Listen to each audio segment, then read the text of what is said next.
Hello there, everybody.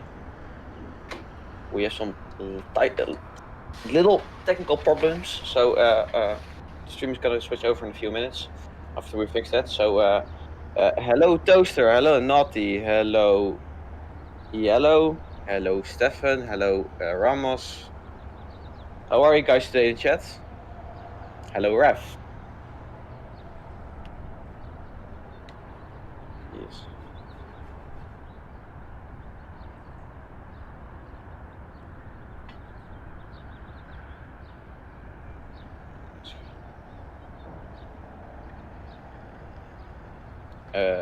As we have a tight problem with the screen, and it's fixed now. We are today on this beautiful track in Australia, if I'm saying it right. Yeah, Barbagello Raceway, formerly known as Renault Raceway. We're racing today the beautiful Renault 5 turbos. No ref does not chat. A ref, no, I'm not gonna rate your car. We have a beautiful lineup of fast drivers and some new drivers, if I'm saying it right. Let's see some new names. I'm gonna be joined by James in a few minutes when his PC starts back up or is alive again.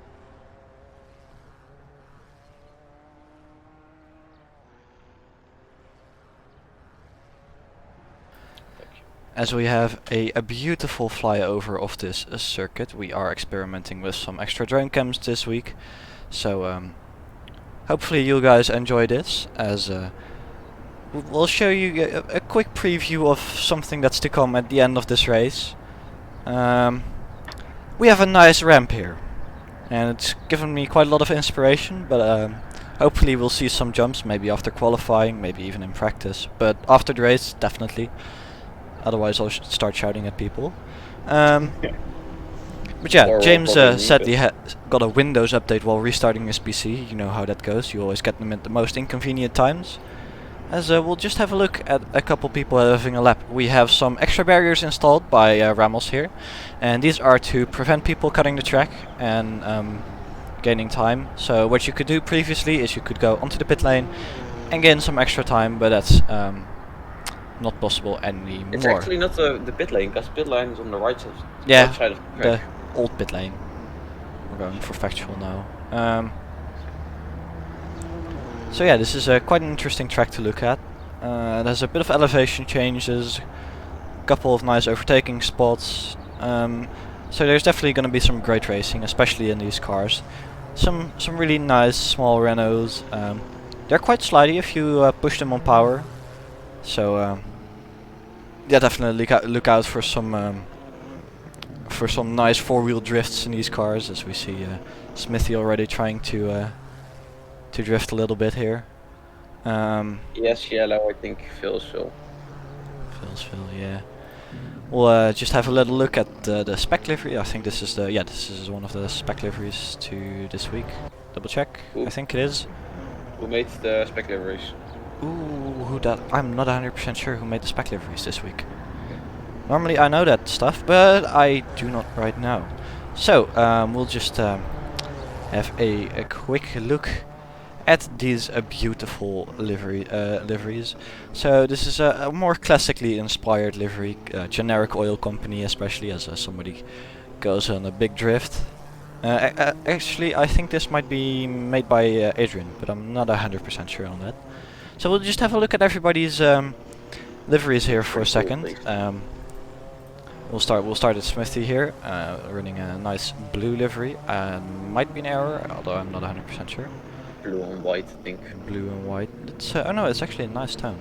As he goes for a big drift and hits somebody. Hits somebody here.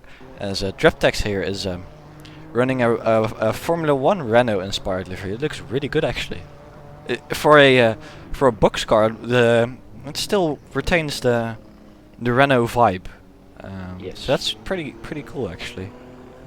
So yeah, that's a nice looking livery.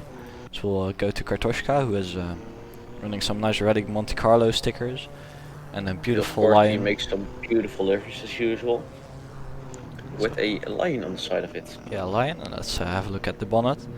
some scratches on the bonnet, so he's running a tire livery. I'm not sure if there's no team name on this livery, as he goes a bit wide on the grass there with Smithy in the background. Then Mike Oak is just running Makush, but we're gonna keep going on this all day, is just running the normal charge livery. Mako is also running the stock charge livery. Speedfaster IC2 is also running the stock livery, as Rebel is also running it. Phil C here is running a custom one. I think this might be a inspired livery inspired by something, but I'm not 100% sure on that one. Still, it's a beautiful livery here. It's so cool what people can do with simple stripes and still make it look good and clean. So yeah, that's definitely a nice looking livery. It's gotta be a pain in the ass to match up all these panels as nicely as he has done. So yeah, that's looking great as usual. As a Majanek, just oh, there's a that's a That was a big bunt. bunt. As we'll have a look at Fox, who is running a Toyota livery, but he is also getting great friends with the with Druptex there, running it. Oh, here we go. Oh yes, it's a heavily inspired Toyota Gazoo racing livery. Yeah, it's hand painted here, so he tries to go for the Elmo vibe, but it's not really working. Yeah, and also what? livery by Fyodor. Oh, I've gone back to myself. Renault Gazoo Racing. I love this. It's hand painted, but it just looks really good. As James is here in the commentary box, I think if he. Hello. Oh God! Yeah, I'm on my phone. My computer did a big restart. Well, the Discord wasn't working, so I was like, okay, I'll just restart my PC. It's probably something blah blah blah. Now it's doing a massive update, and I updated my computer 2 days ago because I was like, okay, I don't want any big restarts when I'm about to get in the car and driving the 12 hours of Daytona last night. So it's currently on 21%, so I may be a while. So I apologize. I'll try and join as soon as I can.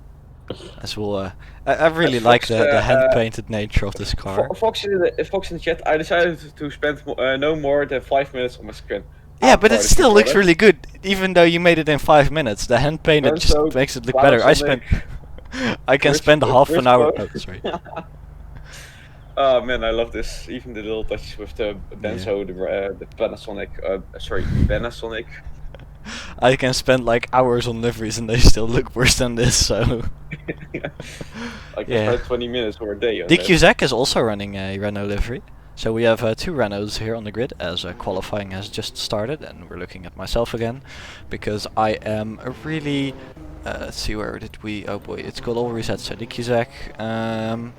Then let's see. We haven't seen Alexander, who is running Matjanek, Antonio Pastrana, Johnny, Rebel. We've seen that Maten, Vesklar, Alan. Oh, Alan is there. Yes, but I think Alan is not racing. Yeah, he's probably just there to steward. And Jan Zimbroni. Ooh, we haven't seen this one yet. What the hell? I love this. Ooh, this looks really good. Hashtag. Oh boy, I'm not even gonna try and pronounce that. That is. H.E. Zubber. Breilv? Is this. Oh boy, is that. I think it's some weird language we don't understand. Yeah, Modro Zutuslila. Oh boy, I'm gonna. Sorry if I butchered that. Well, keep a little bit longer on stream.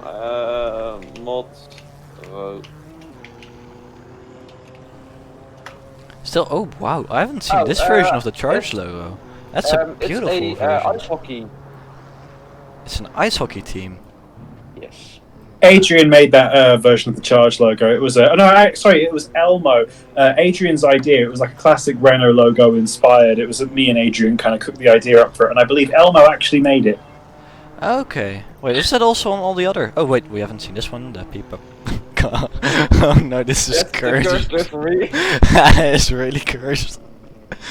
Fully James approved. Yeah, it's James approved. Why is this approved? No. The real life Peppa is slightly unsettling. So wait, is the classic? Oh, it's also on the rest. Oh, I totally missed that. It looks really good actually. Oh, it's on the roof. How did I miss that? It's Fyodor. is Fyodor, so we'll go on board with Droptex, who is currently set the fastest lap. To have a look around this track, as oh, the car cameras are completely broken. Good to know. We'll follow in the cockpit cameras. So into turn 1 is a medium braking zone here. It's a fairly long corner, followed by S's, which are prime crash position because everybody is trying to make up positions here, especially T1. We'll have to watch out there. Then there's another medium speed corner where you can get a nice overtaking move done if you can get a nice run through the S's. And you have a slight straight here, just a little bit of breathing room before diving into the top section. Well, Tosca is almost in a 1 minute 5. yeah, 1 minute 5. I think lap times we will be looking at aiming for, I believe we're 5-second 105s. So that would be about the fastest times you'll be seeing today. As we head into the final corner, we can see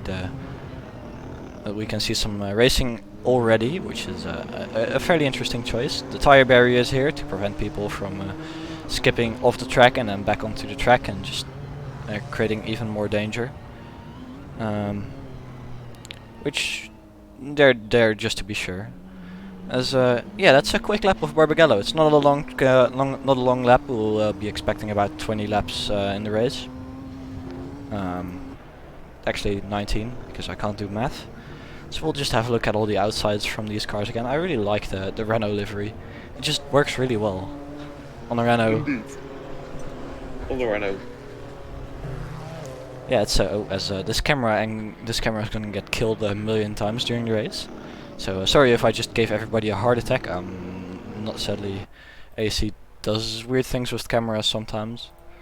So that happens sometimes. Yeah, we have the jump over in the left. I hope we'll see some people go through there after quali. Or during quali. During quali would also be fun, but it's probably not as we can see here. That's why the tire barriers are installed. Carry too much speed and you go straight into the pit lane. That worked really well actually. Made him look like a professional. Was just a new way to enter the pits at a higher speed. Some amazing. Shiro subscribed for 2 months, tier 1. Oh, thank you very much, Shiro. He do be paying attention, Stephen, here at the Twitch chat. Yes, also we have a little bot who want to become famous. Oh boy, want to become famous? Bibbidi bobbidi, you're banned. The chatbots layer. They know we're famous already. Those guys in 1 minute 5. So yep. Come here with the bet. I won. Yeah. What? That's different bet then.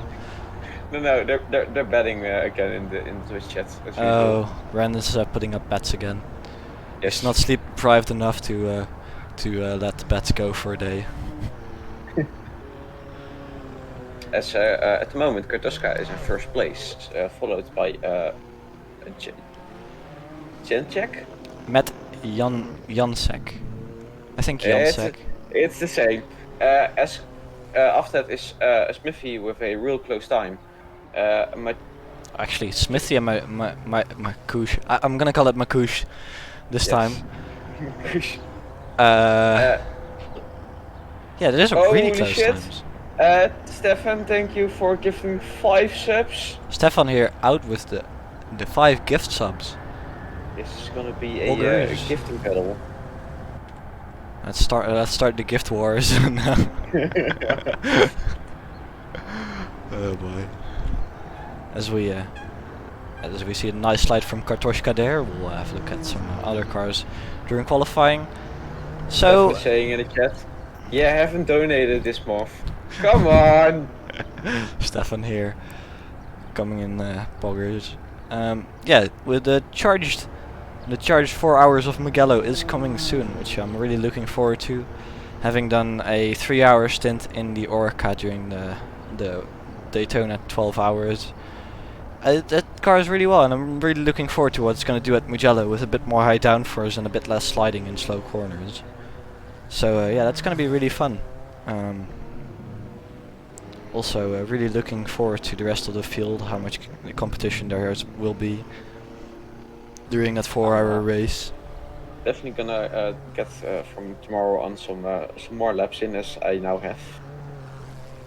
So maybe some long runs. Maybe some long runs. Well, there's no need to do long runs. Yes. 20 minutes of practice should be good enough for 4 hours, right? Shut up. I'm not gonna do that. I'm already over 20 minutes. So. We have some interesting camera angles here with the marshals, who are static this time, actually, I think. We'll have a look in that in a second, but I think they're static this time. So, no more scared Niels. That was really... oh yeah, sorry. Go ahead. At the moment we have number 5 till 9 are within a 10th.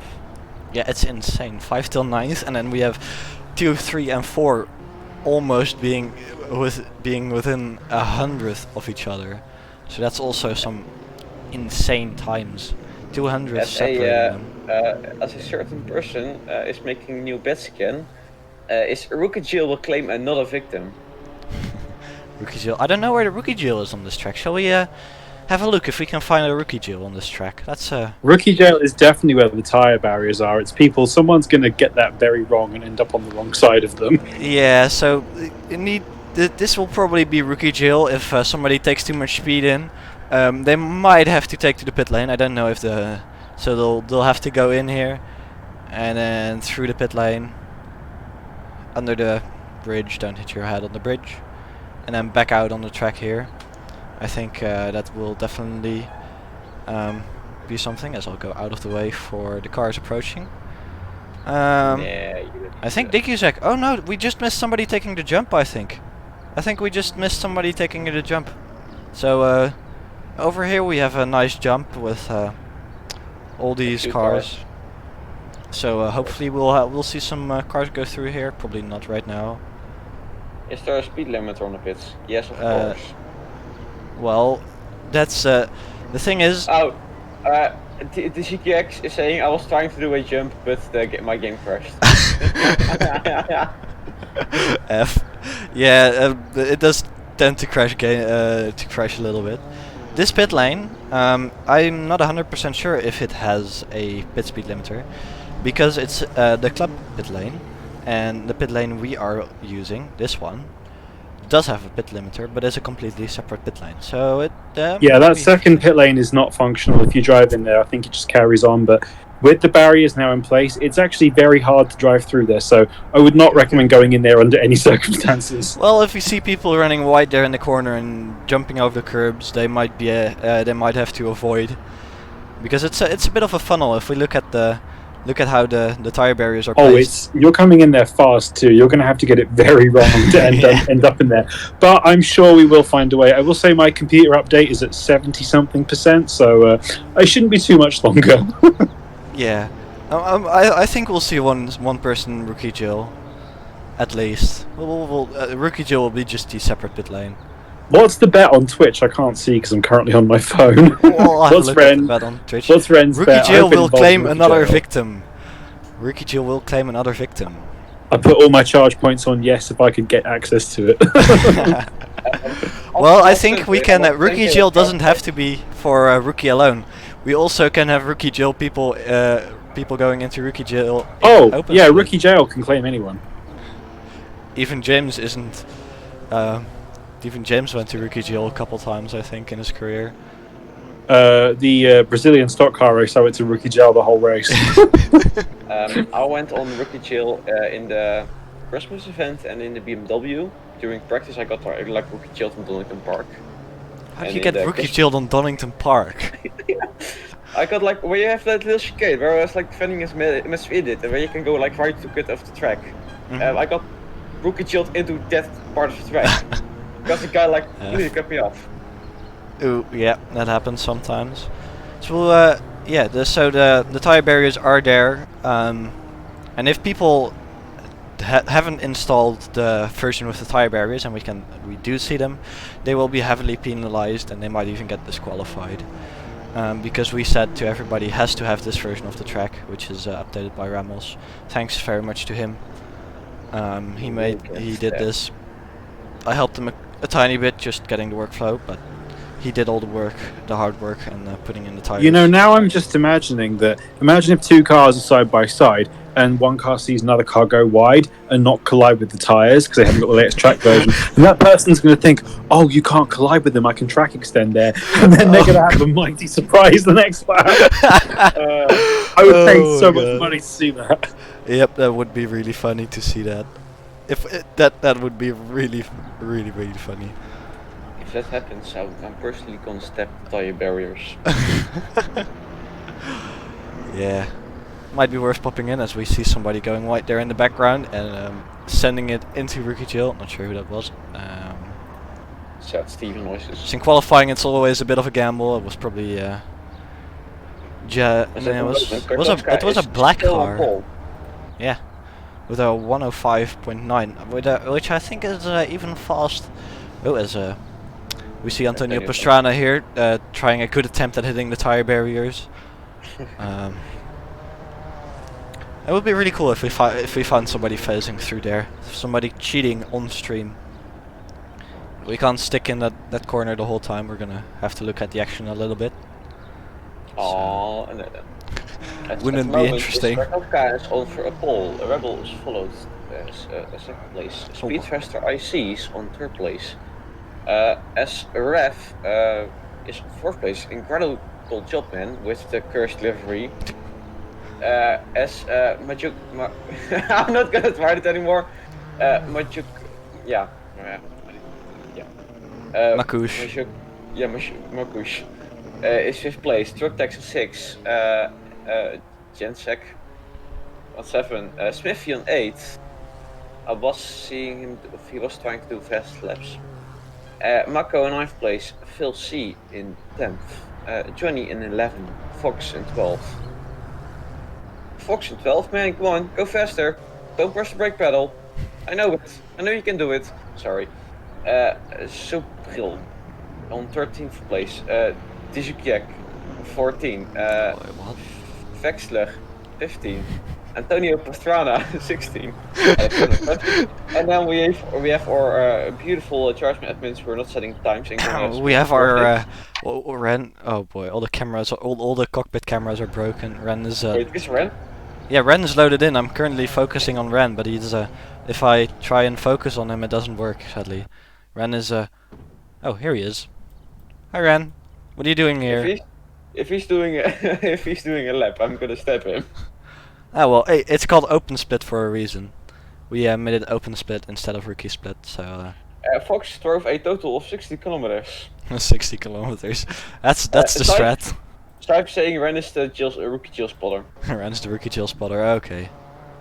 So Ren's gonna shout at people. As actually the battle is really close. Nearly everybody. I am back. Oh. Windows has stopped holding me prisoner. Hello everyone on stream. Hello. Step Windows, get Linux. I can't hear you. Oh, nope. It's still broken. It's still broken. James? Hello, darkness, my old friend. And he just left. We need and a new one. Yep, we need a new James. Well, so far the whole plan of me not saying a word and just focusing on the cars. Well, we'll try that during the race. We'll see it if it's. We'll see if Shadow likes it, and if they don't like it, I'll go back to commentating regularly. Hello, I can confirm I am finally back. Hello. Good evening, everyone. Hello, Niels. Hello, Stephen. Hello, chat. Well, we're doing great. Finally, have the commentator back. It's getting a bit cramped in the commentary car, but we don't care about that. Virtual COVID protocols are in place, of course. We have at least one monitor in between every one of us. It's my iced tea, you don't get any of it. Sorry. I'm defending my iced tea for my life, yeah? I'll just drink my water then. Anyway, would you like to just do the cameras, Niels, or do you want to commentate too? I'll try and focus on the cameras for racing, and we'll see what people like most. My horrible commentary. Okay, well in that case, Stephen and I can take over the main comments. Anyway, hello Stephen. Sorry for being a bit late. Hello everyone. Yeah, looking great. Barbagello today, Renault 5s is super fun. Nice little combo. This car is lovely and floaty. The track is really fast and flowy. Some really competitive times in the open split today, I think. Who you guys' shout for looking good drivers today? Yes. Yes. Well, anyway, I was going to say Kartoska's looking really quick and fast in first place, but Matai Yannick also really close. These are two guys I've seen with some really good speed. I know they both had really impressive pace last week with the R33 race at Misano, but both of them just ended up getting a little bit of contact and having a little bit of a punteroonie, which kind of stopped them from getting the best results. And Druptex as well. Druptex has been really impressive the last couple of weeks, and I think today might be a good opportunity for him to really get his elbows out and go for a good old result. Hello, Toaster. I'm just going to have a look at the Shall I keep the chat in there? Oh, I just missed the prediction on Twitch. I'll get the next one. But yeah, I think it would be great to see Kartoska or Matayanek get a really good, strong event win today. I think it would really help those guys out. And they're all really just, you can tell they're just good, fast drivers, but they just maybe need a little bit more practice with their experience and a bit more wheel to wheel and a bit more battling experience and kind of a clean, safe environment like a charged race. And those guys could definitely be getting licenses this weekend if they have a really nice, clean race. Rebel as well, who I appreciate is quite new to Charged, had a really good performance last week as Kartoska looks to be in trouble. But I don't know if he's just pulling over for a lap or he's gone to rookie jail. But yeah, Rebel was impressive last week as well. Again, another driver with some pace, but someone who just needs a little bit more experience.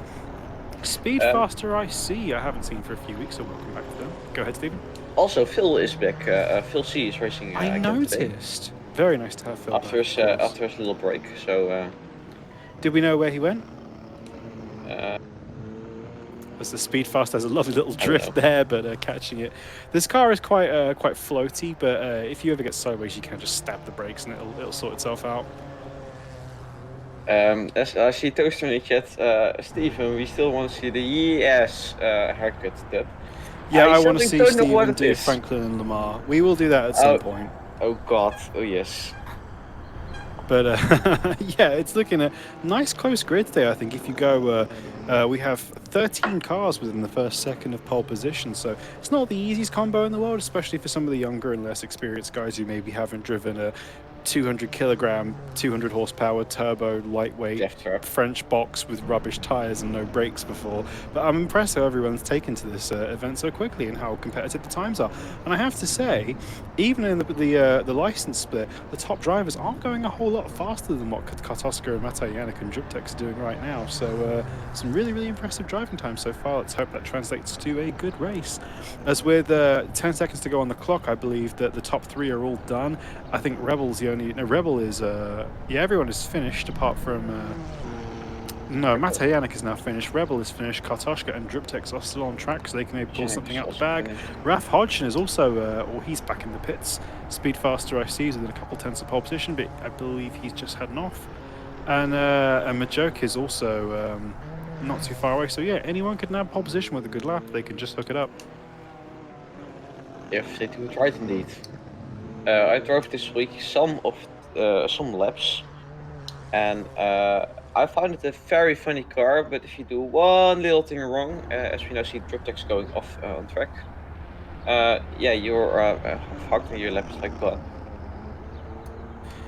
And Kartoska's coming across the line for his last lap. He is going to take pole position here today. And you can tell he's very happy. He's celebrating already as he does a little slide across the line. Everybody else is back in the pits. That's going to be Kartoska on pole today. So great result for him. Really tiny gap, only 24 hundredths of a second separating him and Matai Yannick. And this is another one of those cars like last week where you have to really launch this car well. So a good start could really make up a lot of places for anyone in the top 5. I think in Open Split Race 2 last week we saw, oh, who was it? I can't remember off the top of my head. It was someone new. Went from 5th to 1st in about 10 meters off the line. So we're going to have a similar result today. Loving these camera angles from Fyoda, by the way. This is really nice. As we have some new predictions in the chat, boys, don't forget to vote.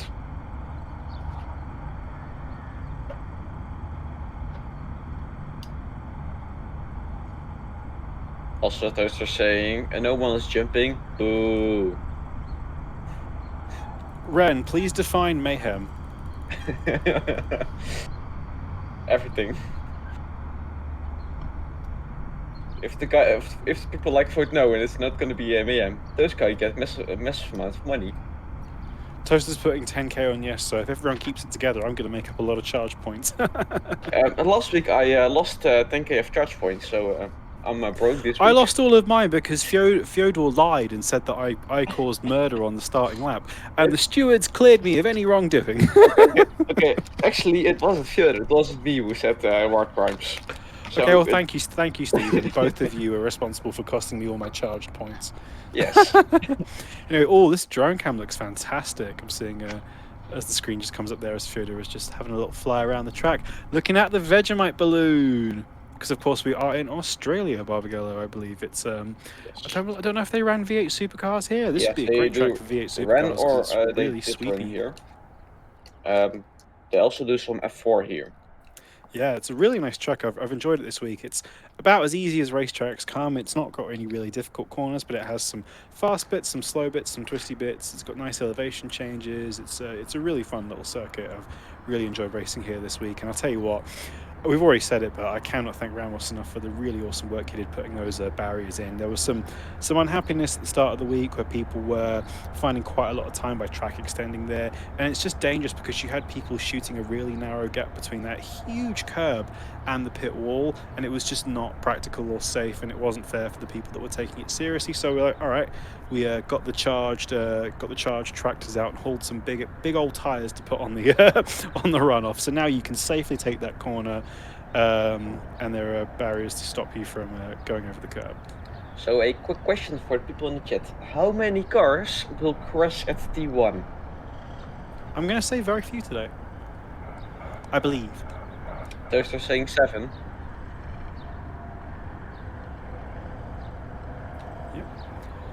So let's have a little rundown of the grid before we start racing. So we're going to have in pole position Kartoshka with a really good time today. Matajanek not far behind. Driptex also within only a couple hundredths of pole position, followed by Rebel. Speedfaster IC is in 5th. And Raf Hodgson is in 6th, topping up the 3rd row. All really close, those top guys there today. We have Machuk in 7th. Smithy having a really good result in 8th. Johnny, and I believe only his 2nd race in charge, taking up 9th place. Mako 10th. Fox with his asymmetrical livery sitting in 11th place. Chikuzek is 12th on the grid, followed by Nathan Vexler, who again is relatively new in charge. We have Jan Zabril, who I believe it's my first time seeing him. Welcome to Jan. Alexander is a welcome return in 13th place, and in 14th place we have Antonio Pastrana with Alan just being there for moral support. I will say on the grid I didn't see maybe I'm missing someone, but the numbers all seem to be out of whack, but either way. Also, next to Fox, somebody's missing. Yes, Fox and Mako and Johnny and a few others. The numbers on the grid there seem to be a bit out of whack. Like there's an open grid spot next to Fox. Yeah, I'm sure that was Phil C, who was just reconnecting, who I imagine just had a little bit of a disconnect issue there. But yeah, we are now ready for the start of the race. We've got 1 minute to go. Hopefully it's a little bit of a smaller grid today. Sometimes in open split we have, upwards of 25 cars and it gets absolutely mad. So hopefully this week it can be a little bit smoother and these guys can just take their time, of course, with the 4 hours of Mugello. Only 2 weeks away. These guys really need to start focusing on clean racecraft rather than trying to win the race at turn 1. Also, a quick update for the question I asked. Those are saying 7. Robbie Sayo is saying 5. Stefan is saying 10. The Rams are saying 3. So yeah, well hopefully. I find that Alan will crash and he will win the race. Alan's not racing. Alan's just there to sit and watch and help out. But it's not a particularly difficult turn 1, so I think we might see some crashes. More crashes a bit later on, but we'll see. Hopefully it'll be a relatively clean day. I mean, most of these guys have had a few races in charge now. Anyway, 10 seconds to go and we're getting ready to have lights out. So it is now 1, 2, 3, 4, 5 and 6. Someone's disappearing off the grid. That must have been Alan. And we have lights out here at Barbagello for the Renault 5 Turbo race in charge. That's a really good start from Kartoshka. Him and Matajanek are side by side going into turn 1. It's looking really clean so far. Everyone's making it through. That's a really clean start. I've seen absolutely no contact at all. Kartoshka has fallen back. Matajanek has now taken the lead. Raf Hodgson has made a place up as well. Yeah, very clean start. That was And a I almost fantastic got start Johnny. from everyone. Matej Jannik is moving. Raf Hodgson is on the move, moving up to 3rd place, Holy of course. shit, he's doing... Raf was one of the guys like me who had a bit of a rough time yesterday at Daytona, so I'm sure he wants to get back on that horse and have a really great time. Driptex has got a huge train of cars behind him as Rebel has lost a couple of places on lap 1.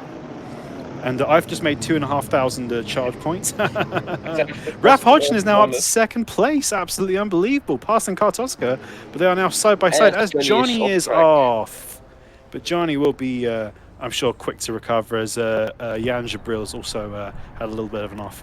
But Kartoska and Raf Hodgson having a really good battle here with 3 wide going for 3rd place. Oh, just look at this. If they don't run... Everyone makes it through safely. There is no rookie jail going on there.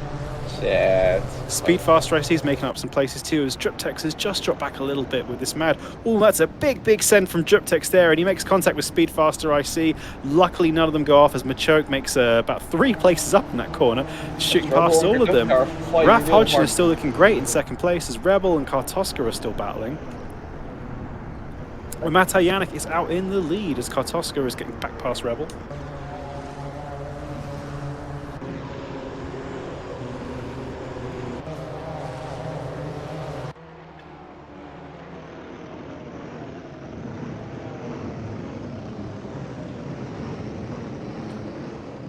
Somebody runs his T-Shikek goes. Oh, that's Jikuzek just getting off there. That's a real shame. It's a little bit messy coming back onto the track, but hopefully there was no other contact. Matej Jannik still enjoying a really nice lead. Raf Hodgson has almost a second between him and Machoke, who's done a really good job making his way up to 3rd. That was a really great result from him. As Kartoska is trying to hang it around the outside, and there's contact there. That was... Oh no, we've seen, I believe that was Speedfaster IC just pounding into it, and there is rookie jail everywhere. No, it's not rookie Absolutely jail. Everywhere. This is not a rookie jail. But yeah, that was a real shame there. I think that was just Kartoska being really optimistic. He tried to hang it around the outside. He turned into the path of another car. There wasn't really much the person next to him could do, unfortunately. But yeah, that was a shame to have a crash there. I definitely saw some people not slowing down, some marker brakes going on there, and of course we don't tolerate that in charge. We ask people to race with respect. So people offending there, I'm sure there will be some reports made. But Matej Jannik is still leading. Raf Hodgson is looking really good in 2nd place. Rebel is comfortable in 3rd. Machoke is in 4th place, and now that massive pack of cars has managed to spread out a little bit after that contact. And Speedfaster IC is looking to do the double there on Fox and Mako. Huge pack of cars here now. It's a beautiful Fox with this Toyota Gazoo Racing livery of course, on a Renault. I don't know why. That's just Fox things. He makes every car a Toyota. As a really nice line from Speedfaster there, as a Rebel and a couple other guys just putting a wheel on the curb. That curb is bigger and wider than the car, so I've definitely seen some guys kind of, it's almost like Tony Hawk's Pro Skater 2 and you fall off the rail. As I say that, Raf Hodgson is actually closing up on Matej Jannik for the lead. Let's hope he can keep focused and get on there. That would be a great result. Maybe, of course, the gap is coming down. It's now almost half a second.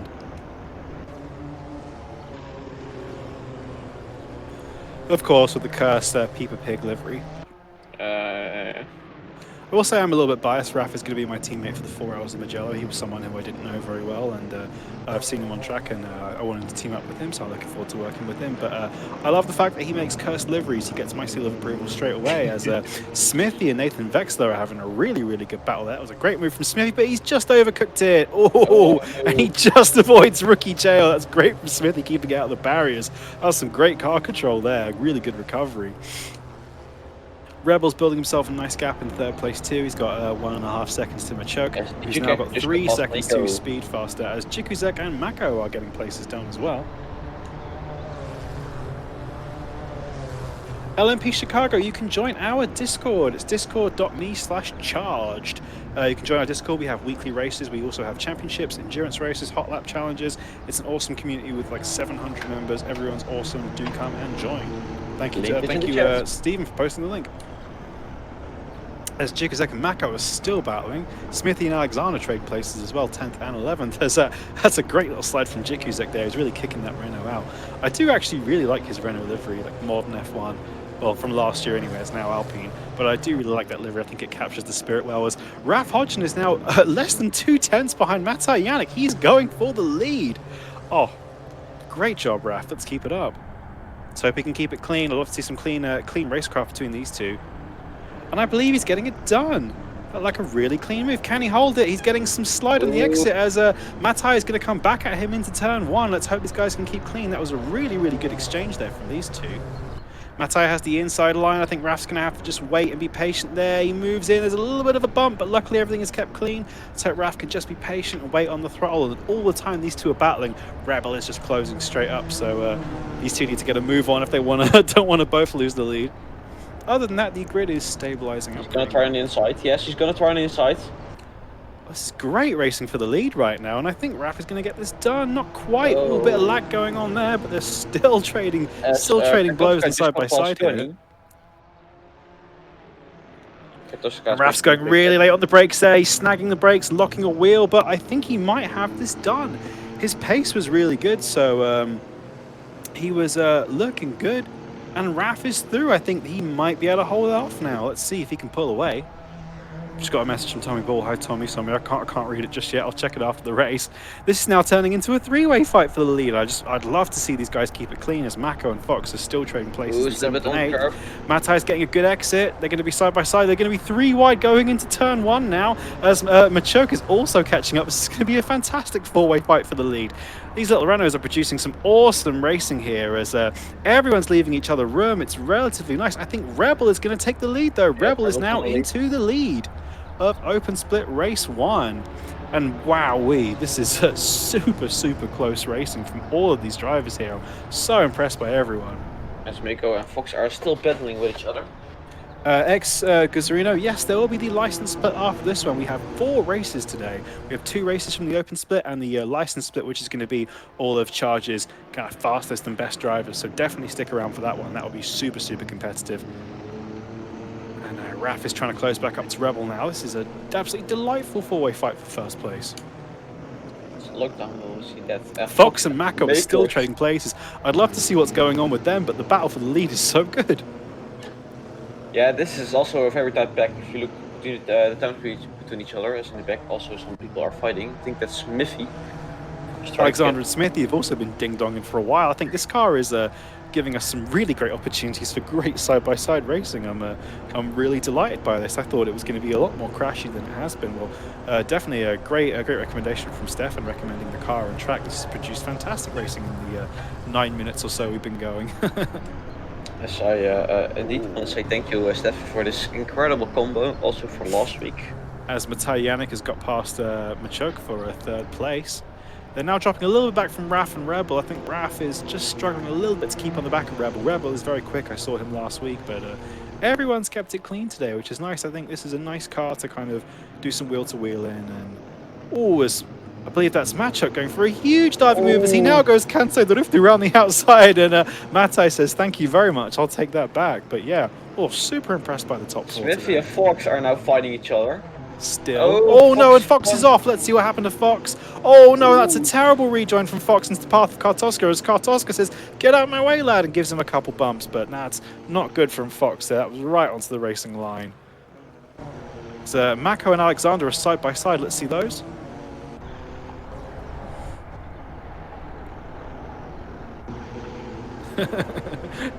Camera control just trying to find it there as everyone's getting squirrely over the bumps. Woo-wee. Stefan is saying Brazilian ghetto madness next week will be a blast too. I hope the thing. Yeah, we have the insane. Oh no, there's been a huge crash. I'm not sure what happened there, but we've got Mako, Smithy, and a couple others. It looked like Antonio Pastrana was involved there. It looked like he was almost stopped on the track there, so I'm not sure what happened. But Smithy's really lost out there. He's now down to 14th from, I believe, he was in 9th or 8th. That's a real shame as Machoke and Matai Yannick are still trading places. And it's the same move again where Machoke is just sending it into this this long sweeping right-hander. But then gets always sideways on exit as Matai can then power on. Raf Hodgson is catching back up against Rebel, and he's going for the lead again. Is he going to get the move done here? I wouldn't go for it this turn. That's very optimistic, but luckily he manages to hold a clean line and makes Rebel go a little bit wide. Let's see, can they get the move done into turn 1? I don't know if Raf is quite close enough. She's going to try it. As Machoke and Matai Yannick is still going for 1st position behind them. As some trading places there. I think there might have been a bit of contact further down the field, but Ralph Hodgson is now in the lead. They are still side by side. What a fantastic drive from these two up the I think something front. happened to Kartoska because he is. Oh yeah, Kartoska has now. definitely been in the wars today. That's a real shame. He qualified so well. I'm not sure what happened to him at the start.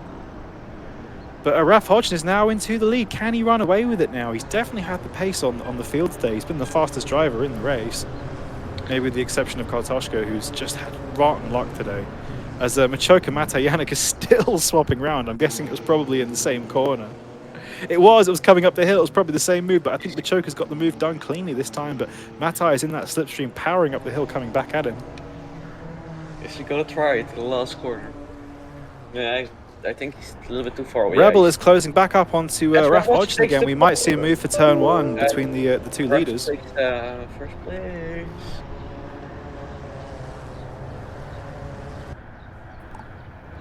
As Raf goes nice and defensive there, forcing Rebel to take the wider route. And now if Raf can just stick on the inside and cover him on the inside line, that's really well done. Great car control from both those guys there, as Raf's doing some really good defensive driving. There's a little curbstone here uphill. If you take it at the wrong angle, your car goes flying into his barrel walls. Yeah, you have to be really, really careful with these curbs. This car is so pokey and it weighs absolutely nothing. So a big old V8 supercar proof curb will definitely upset this little boy.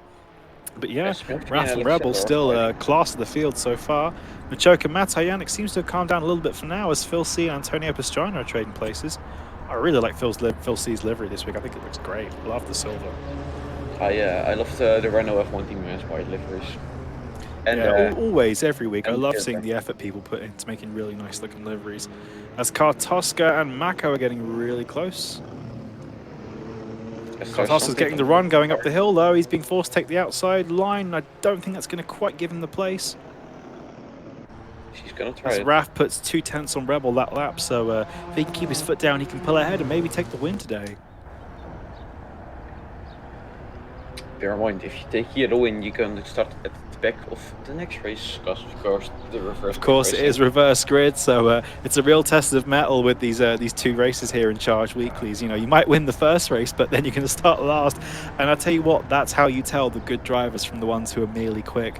If you can win both races in a weekend, if you can come through the reverse grid and get a respectable result, not get caught up in traffic, not get impatient, not punt someone, not put yourself in danger, then you really are truly ready for the top split, and you really are a good driver. I mean, these reverse grid races, when you're all in the same car as well, so it is a real test of everyone's mettle. So often some people who are really quick run away with the first race. In the reverse grid race, they cannot help getting stuck behind people or just getting killed. I believe rookie jail has happened. And I've made even more charge points. There's no rookie jail happened. Well, the Twitch bet has gone. I've got so many charge points now. Raf is still pulling away from Rebel. He put another 10th or so on him there. With 6 minutes to go, and that is Smithy getting contact again. Smithy's been so unlucky today. Well, it's going to put him in great stead for the reverse grid race. I have to say, watch out for Kartoshka and Smithy in the reverse grid race. And Driptex. I don't know what happened to Driptex. He was so good in qualifying. I think he's just had a real rotten share of the luck today. I'm again voting for a no in rookie jail, as we have some new votes in. I'll have a look. It's Rookie Jail 3, the Rookening. I'm going to vote no. I love these names for the rookie jail. I voted yes by mistake. Oh well, there go all my charge points. Anyway, the gap has come down to first place. I think Raf might have had a little bit of a slide. The gap is now 1.5 tenths between Rebel and Raf, and there's battles all throughout the field, and Raf is going. I think he's going to try and take around the outside here. Can Rebel hang around the outside? All Raf has to do is go defensive, and I think he's doing that. And that's really smart driving from Raf. He took the really nice shallow line, put himself in front of Rebel, who's now bumped over the curb, and he's not going to be side by side going into turn 1. This is really smart driving from Raf. I'm so impressed, I have to say. I'm very glad he's going to be my teammate for Mugello. I'm really looking forward to lapping you many times in 4-hour race. Oh, we'll be in different classes, so I'll happily oblige. Oh, the gap has really come down with all the leaders now. Machoke is also now in contention for the win. There's 5 minutes to go. Tyres are going to start wearing. People are going to start getting nervous, especially if you've never won a race before. And I think all 3 of these guys have never sat on the podium in a charged race before. So it's going to be a really, really great chance for all these guys to get out there. Oh, Rebel goes really late on the brakes, closing in. Is he going to compromise his exit? He is. He's sliding through the exit as Raf looks really, really smooth. Machoke is now coming up on Rebel, and Matai Yannick is also in there. We have barely a second separating the top 4. As Any Antonio one of these guys Pastrana could is win. also catching up to Johnny. Again, there's battles going down the field, but I can't take my eyes off this battle for the leaders. Machoke is going deep for the inside, and he gets a little bit of a touch from Matai Yannick there. But oh my God, something's happened to Raf! Oh, that's such a shame! Oh, and I think Raf just overcooked it on turn 1. Unfortunately, he went right back into the path of the other cars. And Speed Faster, I see, with a terrible rejoin there. Oh, that is really, really poor. That's how it happens, you know. Sometimes it just falls like this. Oh, that's such a shame. As Rebel is now into the lead, Machoke is in second, Matai Yannick is in third, and I think that might be it for those guys. That is such a shame for Raf. He was driving really, really well. All it takes is one little mistake, and I think he didn't hold his brakes as much as he could have done there. And then Speed Faster, I see, definitely reversed into him. That was really, really poor, you know. You guys have got to make sure you're reading the charge rules, making sure you're not doing dangerous rejoins. I think he was still crashing or was rolling back on the track, James. Oh, it looked like he was reversing to me. Yeah, no, he was We'll still take a look. crashing when that happened. Okay, we'll take a look later on in the stewarding session, which will take place after, well, 48 hours after the race. But Rebel is now in the lead. He's got a 1 second lead to Machoke. Matai Yannick is still in there as Johnny and Phil C are battling and still trading places. So much on-track action today. Phil C, of course, coming back from the MX-5. As Johnny's on the grass, just managing to hold it steady. He almost wiped out Antonio Pastrana there.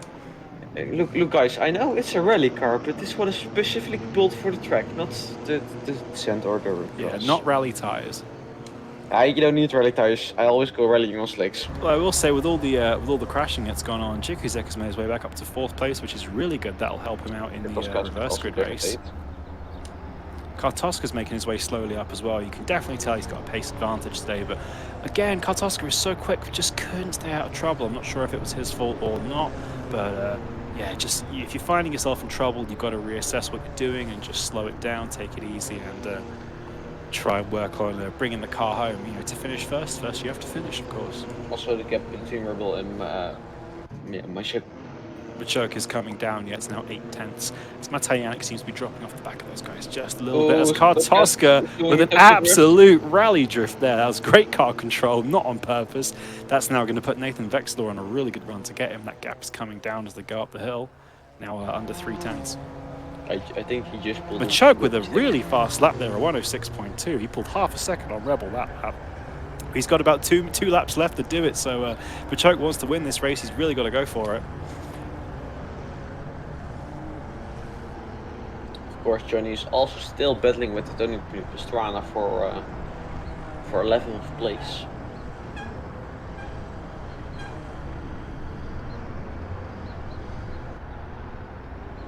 And I think James's mic is off.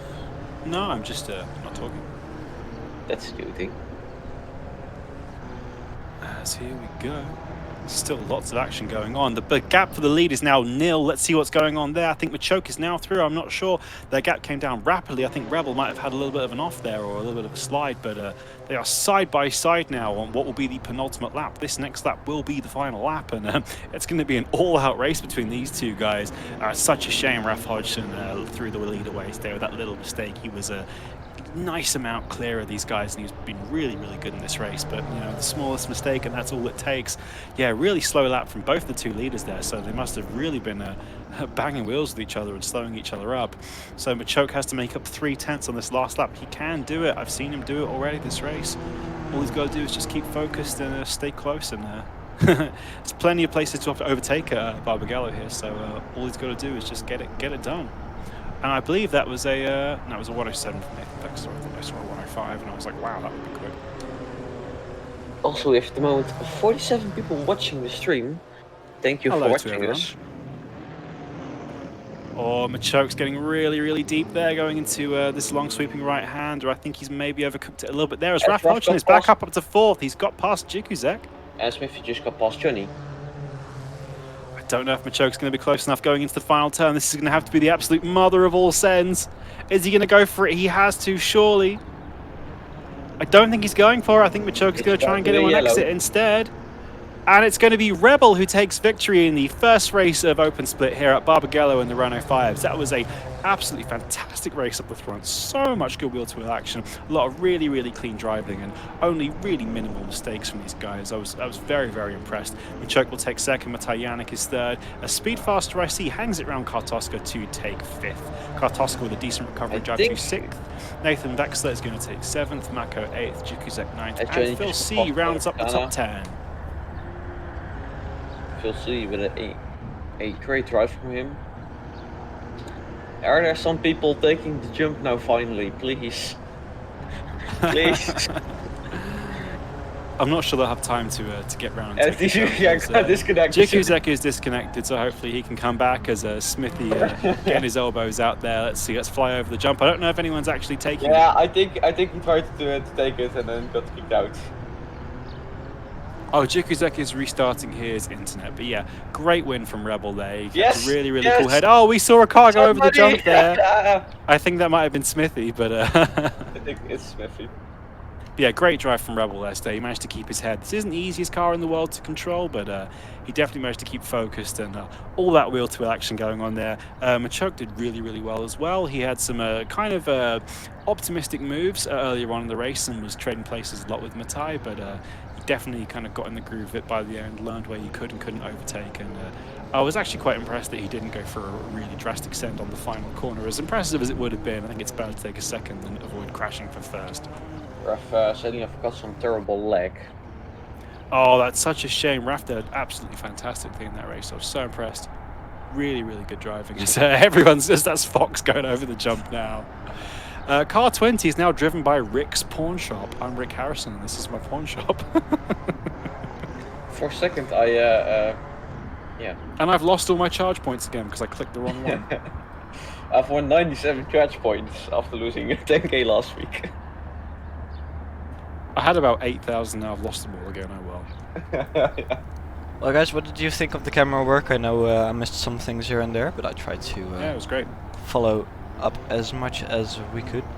As like every time I look away I think somebody takes the jump. It's interesting because people are taking the jump backwards. If you try and take the jump backwards and drive after, you get kicked or get sent back to pits. So what you have to do if you want to take the jump is you have to do the full lap and then drive past, the same as I did during the flyover, drive past the Red Bull tent there. And Boss past is this saying white trailer. Fyodor, best orange man. What? Boss is saying Fyodor, best orange man. Best orange man, yes. And when you're lined up for the jump, these cars can actually jump pretty quick during testing. I think I hit nearly this big block there. Not sure what it is, but I think it's like a foam block or something. Would have been a good one to build the wall from. Also really interesting to see on this track is the really high definition.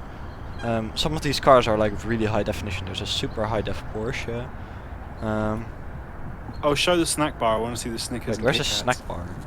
I haven't look found to your right. Look to your right a little bit. Now go forward. Oh, there it Here is. we go. Have a look. Have a look.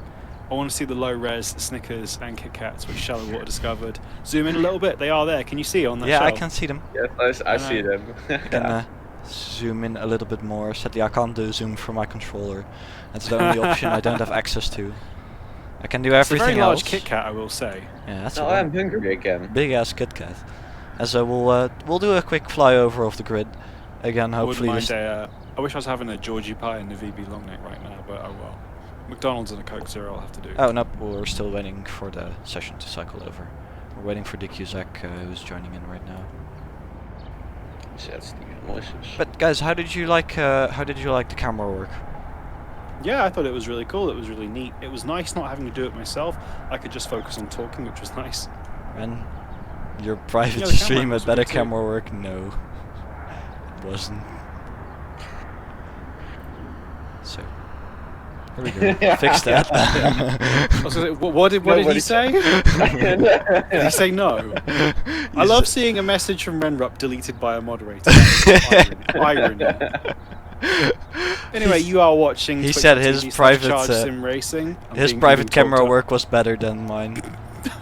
I'm being interrupted. You are watching twitch.tv/ChargeSim Racing. We are getting ready for race 2 of the open split here with Renault 5 turbos at Barbagello, and that was a really great first race. A lot of great side-by-side action, really clean. There really was not a huge amount of crashing and punting and silliness going on. There were only a couple little incidents. The guys in the booth with me, what are your predictions for this race? Who do you think's going to get through? I'm going to say watch out for Smithy in this one and Kartoshka. Yes, Smithy and Kartoshka, although I think still, I think everybody still has a big chance. Rav Hodgen still starting P12 there has a good chance of still climbing back up. We've seen him do a couple nice moves. If he doesn't get too aggressive in the first part, I think he should be in for a good chance. Yeah, I'd love to see Raf get a good result, but if he's struggling with lag, he's just going to have to do his best. But yeah, it'd be really good to see. With the guys at the front, I think Fox might find his way at the front of this pack quite early on. And also Smithy's going to make up some places nice and early on. Let's see. Hopefully everyone can have a nice clean start to the race again. I really liked how it wasn't a massive crash at turn 1 in the first race. Let's hope we can avoid that. At least make it to turn 5 before there's a massive crash. So for the people in the chat, how many cars will crash? Come on, I want to see some numbers. Craziest numbers get a shout out from me. Of course, Rebel's got all the work to do. Although poor Druptex is going to start in 16th because he left at the end of the session and rejoins. That's now putting him right at the back. If you want to leave, you have to wait till the session fully times out before you leave. Otherwise, it will count you as quitting, and it will put you at the back for the reverse grid. AC is weird like that, so that's a shame for Druptex. Doesn't deserve to be at the back, but hopefully he can have a good race and follow Rebel and Machoke and Matai through. Also, Fyodor, I think you need to oppress Eren again. Please oppress Ren. Look in the chat. Ren, what are you doing?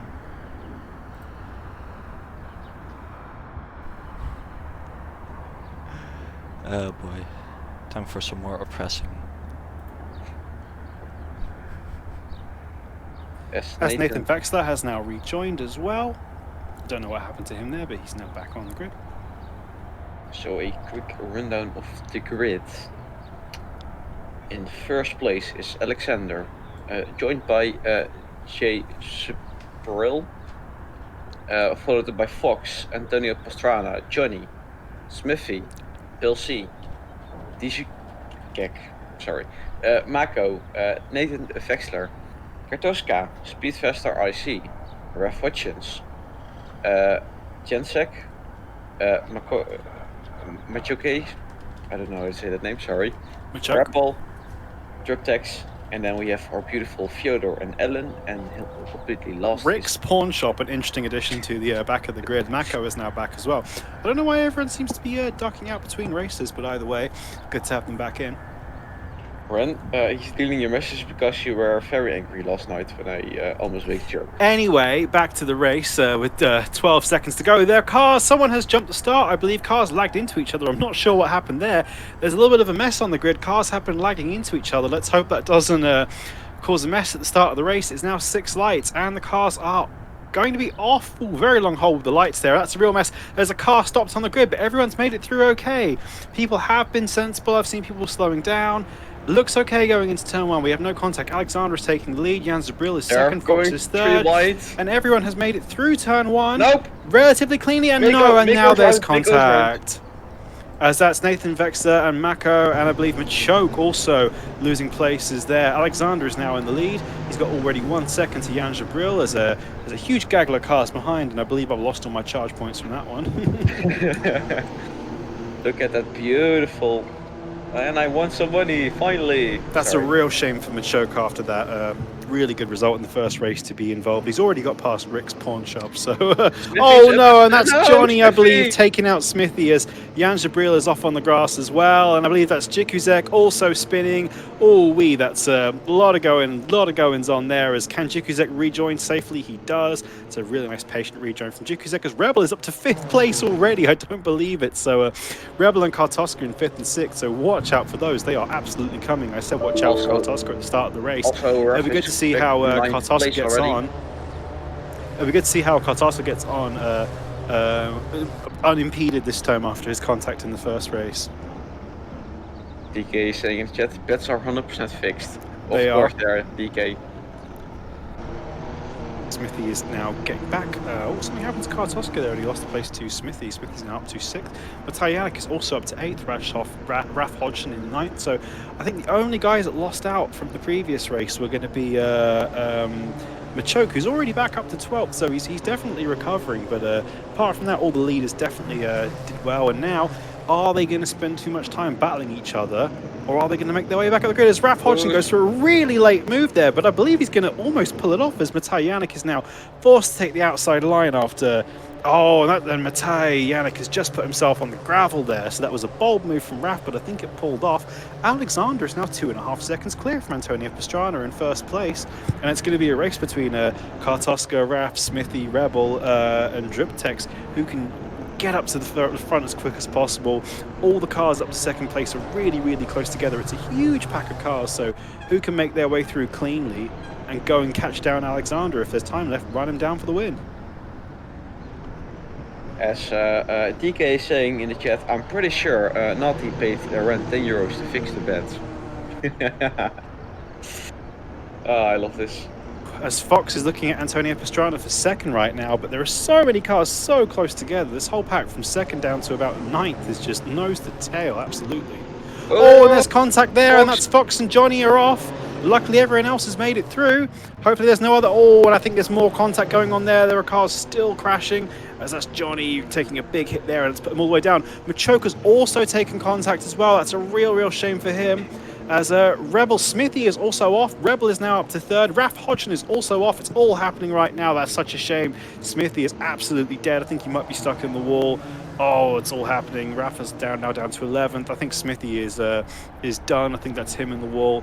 Driptex is now up to 4th place, and he's now battling with Kartoska. But Alexander is still running away with that up front. There's now more contact, and Speedfaster I see. That was a really poor move there. And rookie jail has just happened again. That's a serious rookie jail for Kartoska. As Kartoska is rejoining the track really poorly. Oh, that was absolutely abhorrent from Kartoska. That was really bad rejoin right into the racing line. Yeah, you should have taken the pit lane. Shameful move.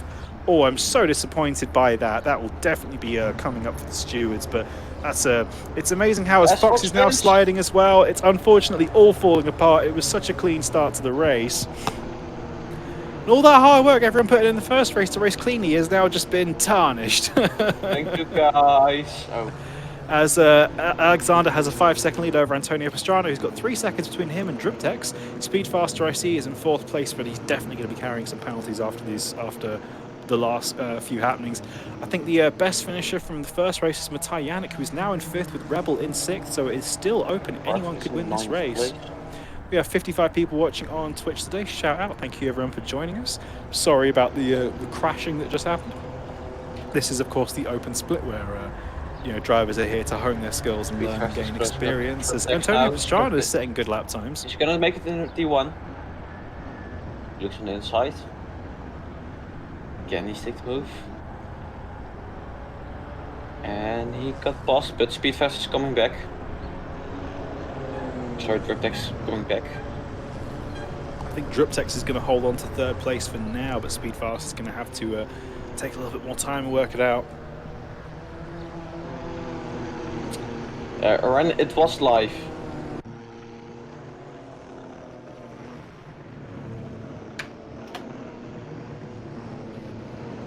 As we have at the moment 51 people watching.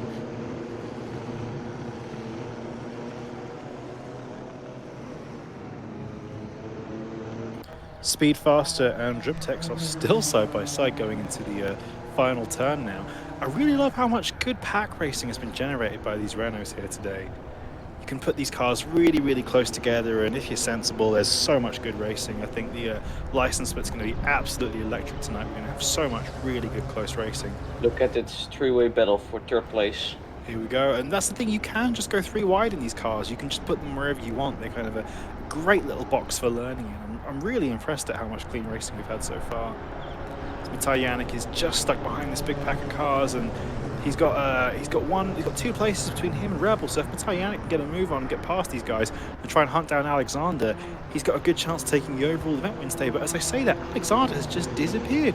He is now 8 seconds clear from Antonio Pastrana, and Antonio Pastrana himself has been doing fantastically today, keeping it out of trouble, doing really good in second place.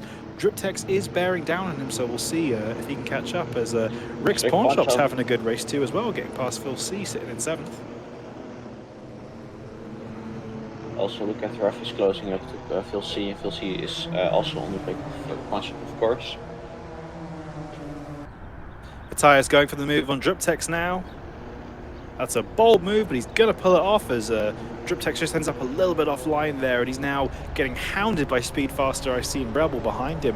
If Mattei can get a move on, he's 2 seconds lap quicker than Antonio Pastrana. If he can get a move on, that second place is going to be his. I think Alexander is a bit too far gone to be caught now, unless he has a major off, but good second place from Mattei would be a really good result for him today. As Raf Hodgson has passed Phil C into 8th place. Good job from Ref, and also again a good job of Phil. Rebel has passed Speedfaster IC into 5th place. He wants to try and keep up with Mattei the best he can. And he goes closing up to. I think Mattei is going to have to outscore Rebel by about 5 points if he wants to. No, more than that even, because Mattei was he second or third in the first race? I can't remember. But Mattei's going to have to outscore Rebel to take the overall win today. And I think that is Rebel is off. I'm not sure if that was contact or if that was just him losing it, but Rebel is off, and that is going to put him totally out of the contention for the win. As now Mattei Yannick is sitting pretty in second. He's got past Antonio Pastrana really, really quickly, and I think this race is all going to be Mattei's, but Antonio goes almost too deep there, almost sending Mattei Yannick to rookie jail. Well held by Antonio there. He's now got Driptex bearing down on him. I think he's going to get gobbled up by the cars behind him now. Yes, Johnny got past Nathan Wexler. Driptex and Antonio going side by side. Antonio's doing a really good job of holding and Driptex I think something happened to Fox because he just loses places. Yes, Fox and Jikuzek are off. I believe they've had a big crash, and that's a shame to see cars in the wall. Hopefully they can rejoin. I mean, everyone's coming past them, but it's Fox and Driptex both being a little bit messy there. Hopefully it wasn't too much of a bad crash. Luckily nobody else was involved. But Mattei Yannick has already put a second on Antonio Pastrana. The gap to Alexander in first place is 11 seconds though, so I don't think that's going to come down. With 11 minutes to go, he's going to have to put a second lap on Alexander, and that's just too much, I think. Yes, with 11 minutes to go now. Well, Antonio Pastrana is still holding off Driptex and Speedfaster IC. He's doing a really, really good job here. But I think Driptex might finally have him as Antonio gets wide and almost over the curb. They are still side by side though. Of course, the outside line is faster. It's just hella risky.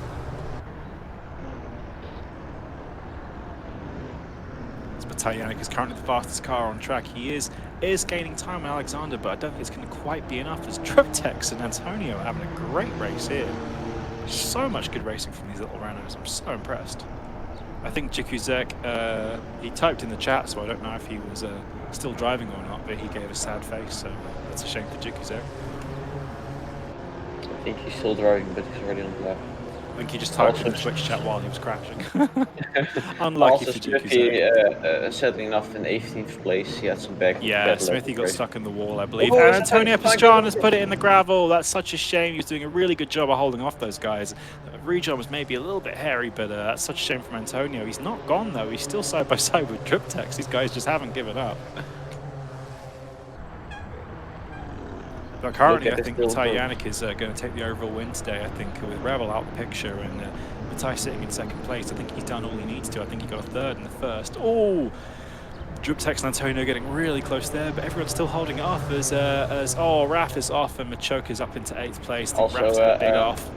Dijikek is saying, long straight typing gang. Oh, and I think Raf has just caught the tyres and he's ended up, not in rookie jail, but he's ended up off the track. That's a real shame for Raf. As Rick's Pawnshop's having a great race in, I believe, his first race in charge, unless this is someone who we already know who they are. But from last place to 6th, he's doing great so far. He's now going side by side with Driptex. Antonio Pastrana still doing a banging job hanging on to 4th place. Really impressed with him today.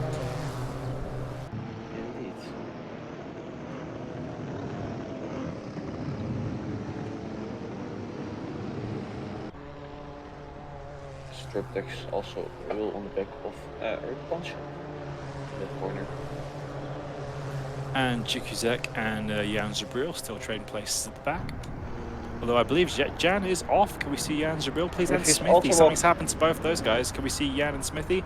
I think Jan has just had a spin. I'm not sure what happened to Smithy, but he's now going again.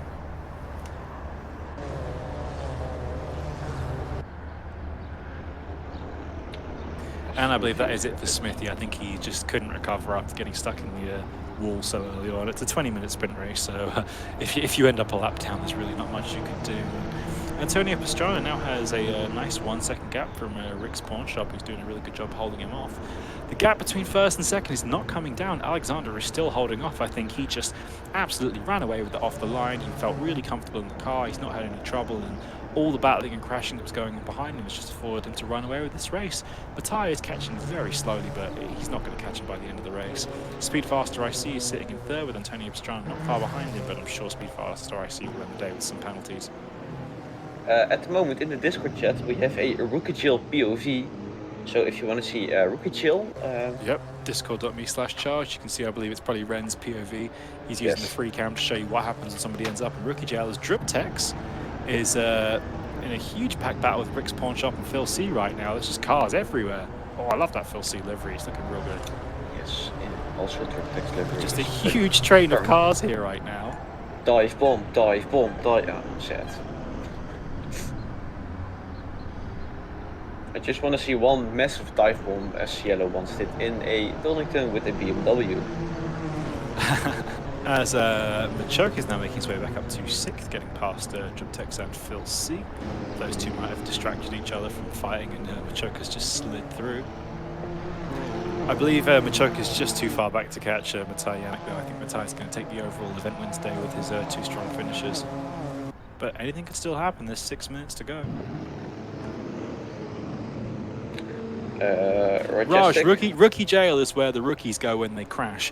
It's usually some part of the track that's kind of peculiar to get in and very hard to get out. I know at Assen there's like a marshal's post, and we had several people hitting that and then spinning off into the sand. That was rookie jail there.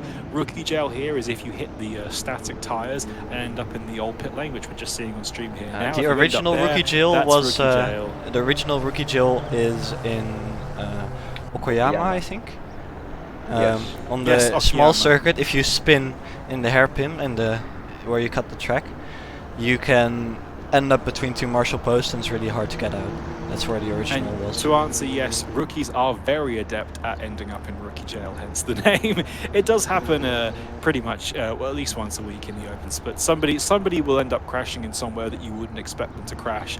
As Johnny and Kartoska, that's just really silly there, putting the punt on Johnny. That's he needs to calm down. I think Kartoska has just been way too aggressive in this race once again. It's not done him any favours. He was pole position. He should have walked away with this race. He's easily got the pace, but just way too much aggression and not enough patience with these moves. Kartoska doesn't have a license yet. Kartoska is a very fast driver, but I think he needs to have a little bit more practice with his wheel-to-wheel racing. He's been really good at asking questions and getting feedback, though, so he's definitely willing to learn, but I definitely think today he's just too often been on the wrong side of it, as Rick's Pawn Shop clips through the tyres. We found a cheater! We found a cheater! Rick's Pawn Shop is not running the latest version of the track, so that will be a huge penalty, or probably a disqualification for him. Of course, he jumped straight into the race right at the end.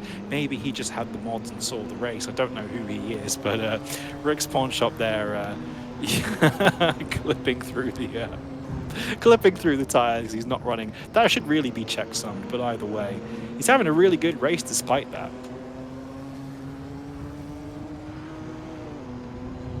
Yes, we have a 692 charge points. Oh yeah. Maybe whoever's in the could check the. Oh, he's not in the voice chat, is he? So.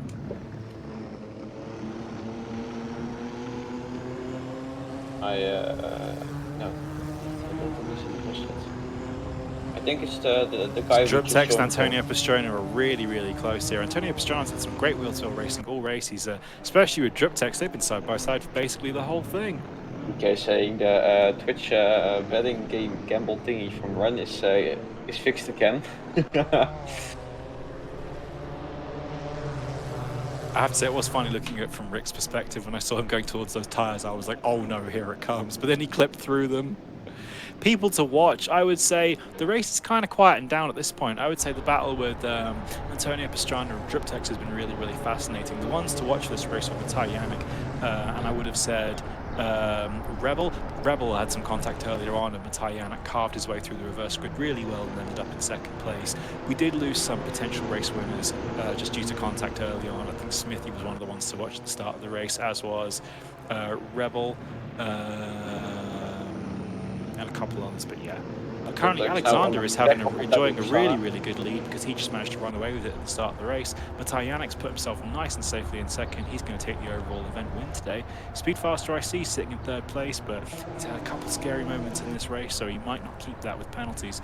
Rick's Pawn Shop is sitting in fourth place, but with a potential DSQ in his hands for not running the valid track. Third place could definitely be up for grabs. We've got Antonio Pastrana and Machoke and Phil C and Driptex all within potential reach. Any one of these guys could grab that third place if the predicted penalties do happen. Those are saying, God, I love gambling. Then you send a message. So how did your gambling edition start? Have you heard of Charged Twitch streaming? As Kartosk and Johnny are trading places, as are Phil C and Driptex still.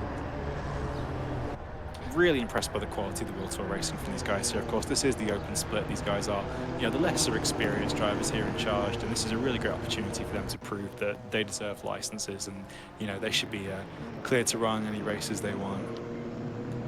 As we have a new gamble up, guys, so if you want to win some charge points, you have. Oh, as Rick's Pawn Shop just puts Machoke in the gravel there. That's not good. I think Rick is on his way to earning himself a DSQ today. If he wants to come race with us, I'd love to have him, but he's got to just make sure he joins the Discord and reads the event info before joining.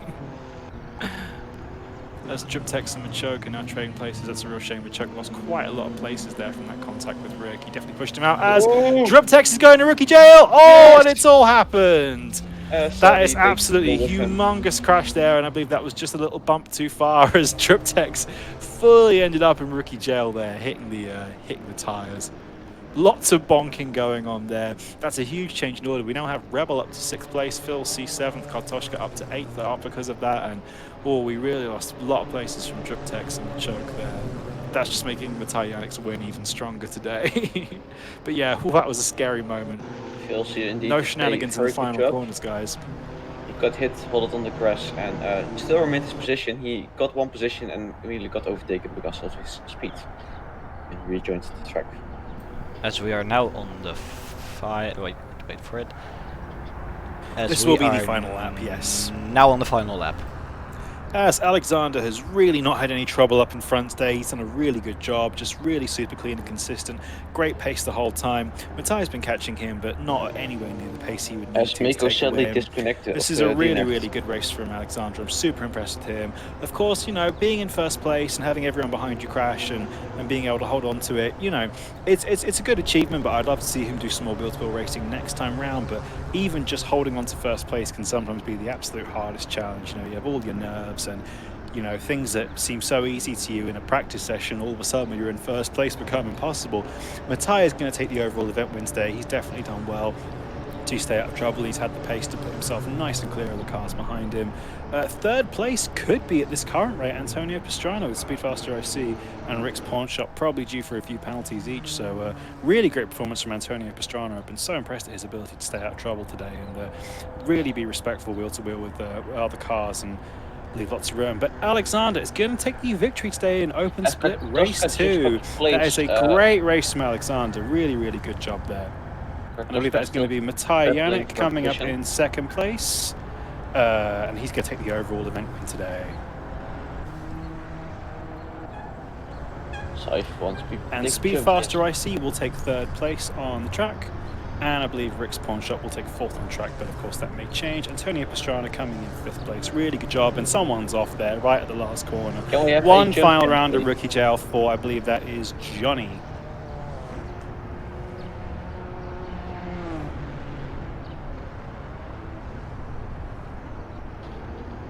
Can we have indeed a jump cam, please? Yes! Whoa! Lots of shenanigans there. Big jump and Oh man, I love this. There are some more people gonna jump. Speed fast got disconnected, of course, if you take it from. Yes, there's some more cars coming in. Fox goes a little bit Fox up. just clipping through everything there. And And then getting disconnected. Oh my god! It's not every day you see a full-on flip in a Assetto Corsa. Oh man. And thanks to everyone watching on twitch.tv/ChargeSimRacing today. We really appreciate all your love and support for the channel. Thank you for joining us. Of course, if you are watching and you want to take part in our next race, they are every Sunday, our weekly races. It is going to be discord.me/charged. We have weekly races every week, hot lap challenges, championships, endurance races, friendship, fun, and so much more. Not include, yeah, I see. Other activities on Charged are including but not limited to watching New Kids Turbo, watching Monty Python. We have F1 watch-alongs, War Thunder game nights, Rocket League. We have the Charged Game Nights channel where we play silly games together and shout at each other on stream. lots of fun activities going on. As Adrian comments, drunk drone on Fyodor's camera work. So thanks, Adrian, for helping out with everything, and looking forward to seeing you back on the racetrack sometime soon. Cool. Yes, of course. Who do you guys want to get in for interviews? Shall we get some? Let's get Alexander. Let's get Alexander. I need to do it right then. Hello there, Alexander. Great win in race 2 there, Alexander. How was it? Well, kind of unexpected, I would say. So what were you thinking when you saw you kind of on first place? I think you were first place for the reverse grid, and then everyone behind you just got involved and they were battling and crashing, and then you had a massive lead. You just ran away with it. How was it? Well, amazing, I'd say, because, well, yeah, it was pretty unexpected to be last in the previous race and then suddenly in the first place for the whole race. So, well, Well, your pace was really good. I mean, you were absolutely pulling away from Antonio in second, and then when Matej Jannik got up to second place towards the end of the race, he really wasn't catching you that quickly, so your pace was really good and consistent. You didn't have any mistakes, just super clean race. Really, really good job, Alexander. Great job. Thank you. Well, thank you so much for joining us. Congratulations on your little win there today. Look forward to seeing you next time. We'll send you back now. Yes, I think I'm. Okay, who else could we get in? Let's have. I'll have a little I look. can have Smithy in and ask what happened. Yeah, go for it. That's the wrong one. Hi there, Smithy. Smithy. Hello. What happened, man? I don't really know. Just shit, I think, basically. So I need to go back to driving school and learn how to do it all over again. Well, you have good races and bad races, unfortunately. That's just how it is sometimes. It looked like you had some contact early on and got like stuck in the barrier or wall. Is that what happened? Yeah, so in the week, I Oh. got stuck in the barrier, right? And I was like, do you know what? It's a bit of a glitch. Don't worry about it. Don't need to tell anyone. It ain't going to happen again. And then I get caught in the same barrier in the same place on the race. At that point, I was like, back to pits. And I was like, you know what? I'm just done. And I thought, no, let's be the bigger man. Let's go out and just finish last. So I went out and then got took out twice. And I was on the grass facing the barrier. And I thought, no, I'm done. Sometimes that's just how it Then is. I left. There's no shame in parking the car if you don't want to finish the race, if you think it's not going to be good for anyone involved. But yeah, if you do notice anything like that, glitches of the track, definitely let us know, and that's something that we now, with the help from Ramos, we may have the possibility to fix more regularly. So definitely don't be afraid to let us know if there's anything like that on the track that needs fixing. But either way, well, hard luck. I look forward to seeing you in next week's race, and hopefully Yeah, all we good, can have a mate. better All one good. next time. And I'm gonna send you back. If I'm Right, in we'll right. be getting ready for the pro split now. What are your predictions for that, guys? Oops, I think I sent him in the wrong one. He'll find his way. He'll find his way. Anyway, what are your predictions for the next race, guys? The pro next split. race, Who's looking good this week? Toaster's gonna smurf and Ella wins. Toaster's going to smurf, and Also, if a Redshift is watching, I got a beautiful message from him, and I hope he made a livery that involves me and Fyodor. oh really? Yeah, we'll have a look. We'll have a look at all the liveries in a second. How did you guys enjoy the camera work? I think this time I got it a lot better. But there was a a lot of crashing, so I try to wrap everything up nicely, but it didn't always work. Yeah, a lot of action, a lot of action. Must say it's yeah. nice to have to just be focused on it, as license split is opened now, so we will be on the track momentarily. Also, I see some big names at the moment in the weekly. I see Alan, Bogdan, Bos, Chico Di Bell, Chief, Dario, Stefan, Pedro Oliveira, Rabbi Sayo, Majestic, Ramos, Redshift, Rushed By, otherwise known as Jim Salabim, the Cranky Crunch, Mitchell, Toaster, Turtle, Will, Yellow, and of course the admin that screwed it up last night for us is Speedo, Saif. I tell you what, I might go take a little break into the start of the race, guys. I'm still shattered from Okay. getting up at 2 in the morning to run my Daytona stint. I haven't had any sleep, and I had dinner about an hour ago, so I'm crashing a little bit. So I'll Yeah, leave don't you guys, worry about that. I'll until the end of quali, and I'll come back in for the race. I'll do quali with you. We'll go F1 Steven. testing style with switch with teams. So I'll leave you with Brondel and Karoon. All right, I'll see you guys. See everyone in chat in a little bit. I'm gonna lie down for 20 minutes. Well, at least we got a compliment, because Brundle and Karun are both pretty good commentators. You are now an Yeah. admin on the server. Great, as we'll go I'm on not to saying Assetto anything. Corsa, and we'll have a look at everybody's liveries, because we have time. We'll go into the F5 cam, as Of course. Turtle Go first. is running just a normal charge skin again. We'll have a look through the normal charge skin again, just so everybody who missed it can see it. So we have this beautiful charge logo made by Elmo, and the concept was thought up by Adrian and James. We have such an accomplished graphics team, and we have just a beautiful classic inspired livery. I found a fault. Is it just me? The unalignment of this small part of the line is bugging me now. Let's not have a look at it. Shut up. No. I ruined it for everyone now. So we'll have a look. This is this is Jim. Heavily inspired Renault livery of Renault. Yeah, F1 Jim livery. Salabim is running a classic Renault livery, a Mile 7 one. That's a beautiful car in real life, and also this livery adaptation looks really well as well. Works really Yeah, good. Beautiful car in real life, the F1. Yeah. We have the baguette. The baguette mobile. Yellow starting with the Baguette-mobile. Oh, I love this.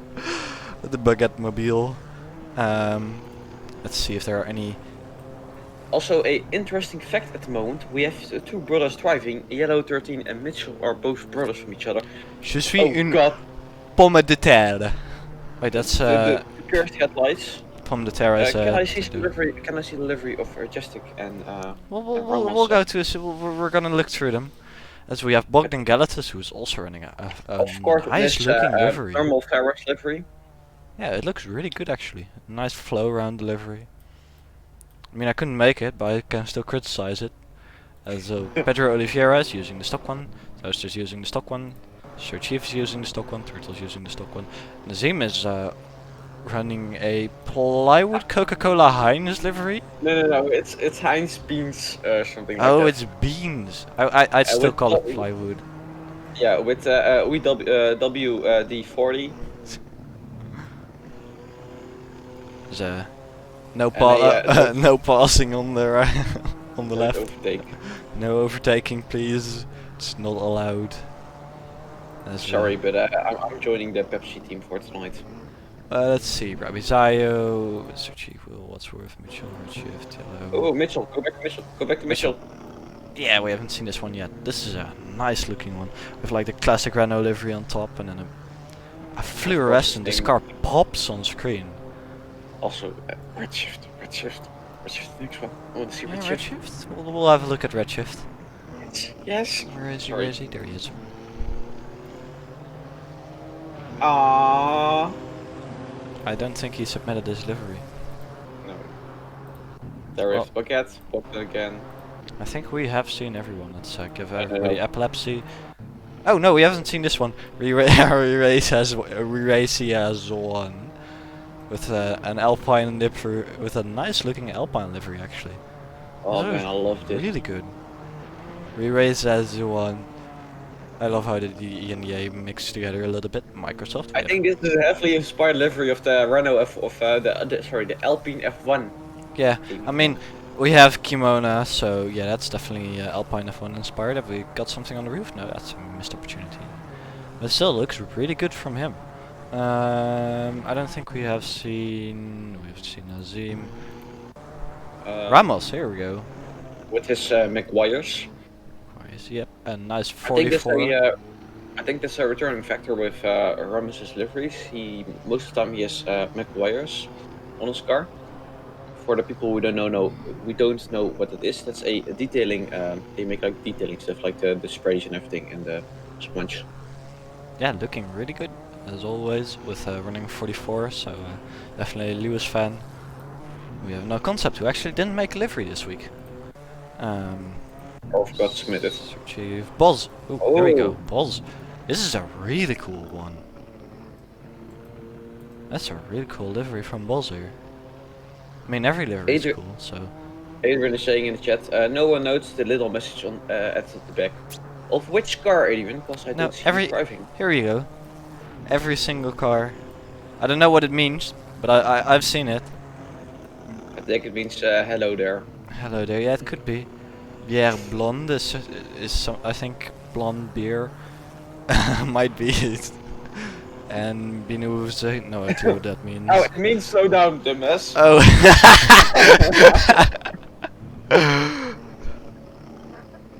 Okay, there we go. As I think we've seen it. That's what I think we have seen every single car now. I'm just giving everybody epilepsy while we're switching in between cars. Toxic Boy?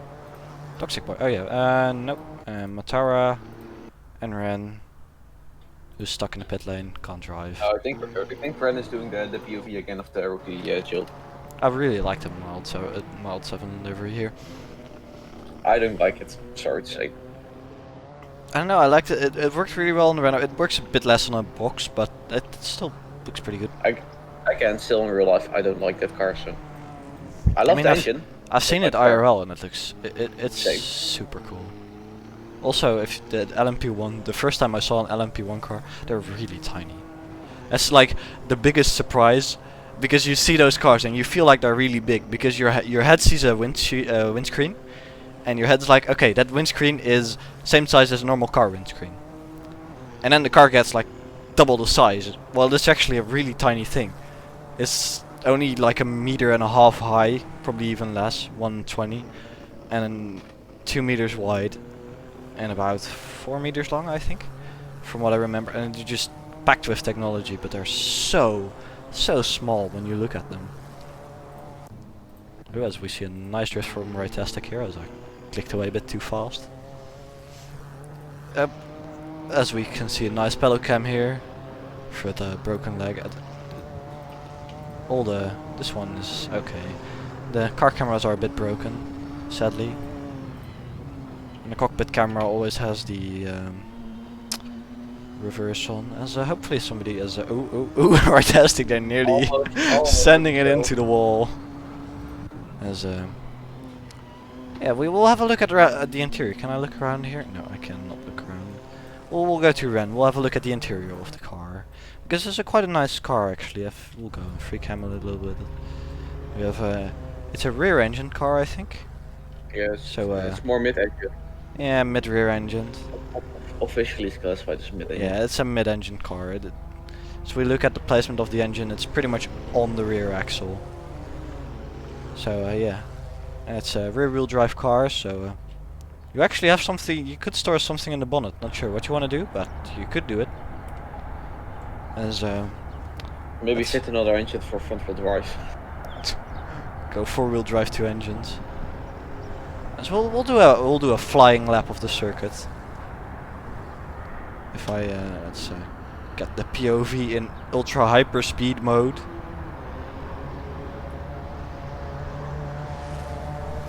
Starting off here into T1, following Nazim in, we have more corner speed, but they're faster on the straight. On the exit of the corner here, really fast. Uphill through the S's. Prediction, Dario and Toxic on the front row. Yeah, but this is not qualifying yet, so... No, but still. I'm gonna vote no. Okay. That's your prediction. Personally, I don't think it's gonna be. So we fly down the first big straight into this really important double set of corners. You really have to nail this. Oh, it's actually a single corner. Feels a bit like a parabolica. You really have to nail the exit, as there's a super long straight with some upside down signage, because we are in Australia, of course. As we fly down into the final corner, through the ground. That broke all the immersion I built up in the last second. Through the final corner, try and get as close through the barriers as possible. And that is a lap of Perth. As we'll do a nice fly out. Somebody is asking for less POV, please. Yeah, well, that was all the POV. We'll go back to normal cameras. Hey, I found a new gimmick. I need to overuse it to death. You know how that works. That's the same with me and RC cars. I always break them like in the first day I have them. Last year I did it also. Dumbass.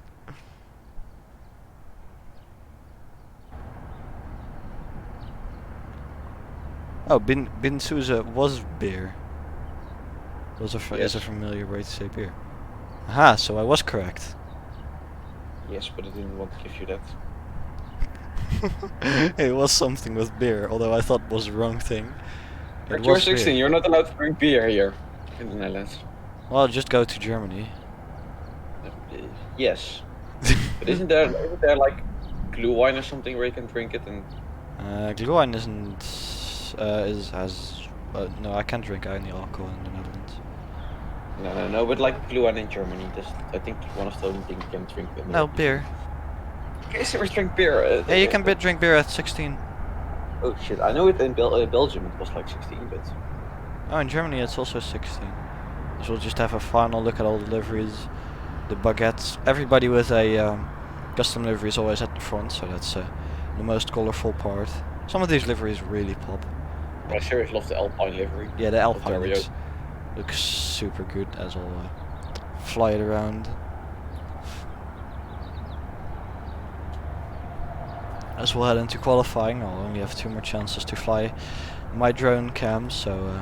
Also, a quick question for the chat. What do you think, guys, is the most beautiful F1 livery at the moment in F1? Red Bull. You're Dutch. No. I think... Hot take, I really like the Williams livery. Alex is saying not Haas. Not Haas, yeah. I mean, it has a lot of Russian flags, but I think the Haas livery is mid-tier, I'd say. The Williams livery is quite bold, actually, which I really like. It's just something really new and refreshing, although it could have had a bit more logos or like a main sponsor. It's definitely one of the things it's missing. And we have, let's see, I also really like the Alpine, actually. Yes, I love the Alpine. They showed the preview livery on like at the beginning of January, and I really thought it was mad because it looked like just a regular Renault livery with just Alpine at the back. So I wasn't really a fan of it, but the blue really works well. The Aston Martin is a bit too safe, in my opinion. They went for really safe, and I think they could have done a lot more with a brand like that. So they could have definitely created a better livery there. Let's see, what other teams? We have Haas, I said mid-tier, then we have Red Bull and AlphaTauri. I don't like the AlphaTauri. I don't know that... What do you think of the Alfa Romeo? The Alfa Romeo, I like the switch actually. The darker color at the bottom looks good. Just the thing about the AlphaTauri is, last year they had such a good livery, as Ramos here goes for a spin and into the barrier. But last year AlphaTauri had such a nice looking livery, and by switching it around, I think they don't start building that lineage, and also with the darker color at the top, I don't really like that. Red Bull looks good as always. I think the matte works really well. Though if they shake it up, I think they can create something really cool as well. The Honda logos are quite... They stand out quite a lot actually, more than the Aston Martin logo on the rear wing. I really noticed the big Honda on the back. Also on the under the engine cover at Perez, they gave him they gave Honda some extra sponsorships there. When Perez's engine cover said boom. As Michael was already setting, already going faster than rookie split. So open split, sorry. Still too used to rookie split, and it's been like 2 months. As a Rabizayo, even going even quicker than Michael. I think I got every car on the grid. So, or am I forgetting someone? Alpine, McLaren. McLaren, I think McLaren is meh. They have a good base to work on, but they're just they can do much more with it. I think it's a bit safe. It's the sponsor. I don't really mind that it's full of sponsors, which I've heard a lot of people had issues with. But You're also forgetting 2 other teams. 2 other teams? Oh boy, which teams have I forgotten? I'm not Ferrari and Mercedes. Oh yeah, Ferrari and Mercedes. Of course, I keep forgetting Ferrari and Mercedes. Mercedes, yeah, well, it's can be summed up in AMG. Bit too much AMG, but it's starting to grow on me a little bit. It's definitely not as good as last year's car, and I missed the red star of Niki Lauda. I haven't found it yet, which was a bit more pronounced on last year's car. As people are going 5.6s, and Ferrari looked like the engine blown up and spilled a crap load of oil over the back. That's all I can say about it. Yeah, also that, and like the green on the Ferrari, I don't like that. Well, the green I think is just a testing thing, and it will be the mission winnow will have to be off in most of the races actually because of tobacco advertising laws.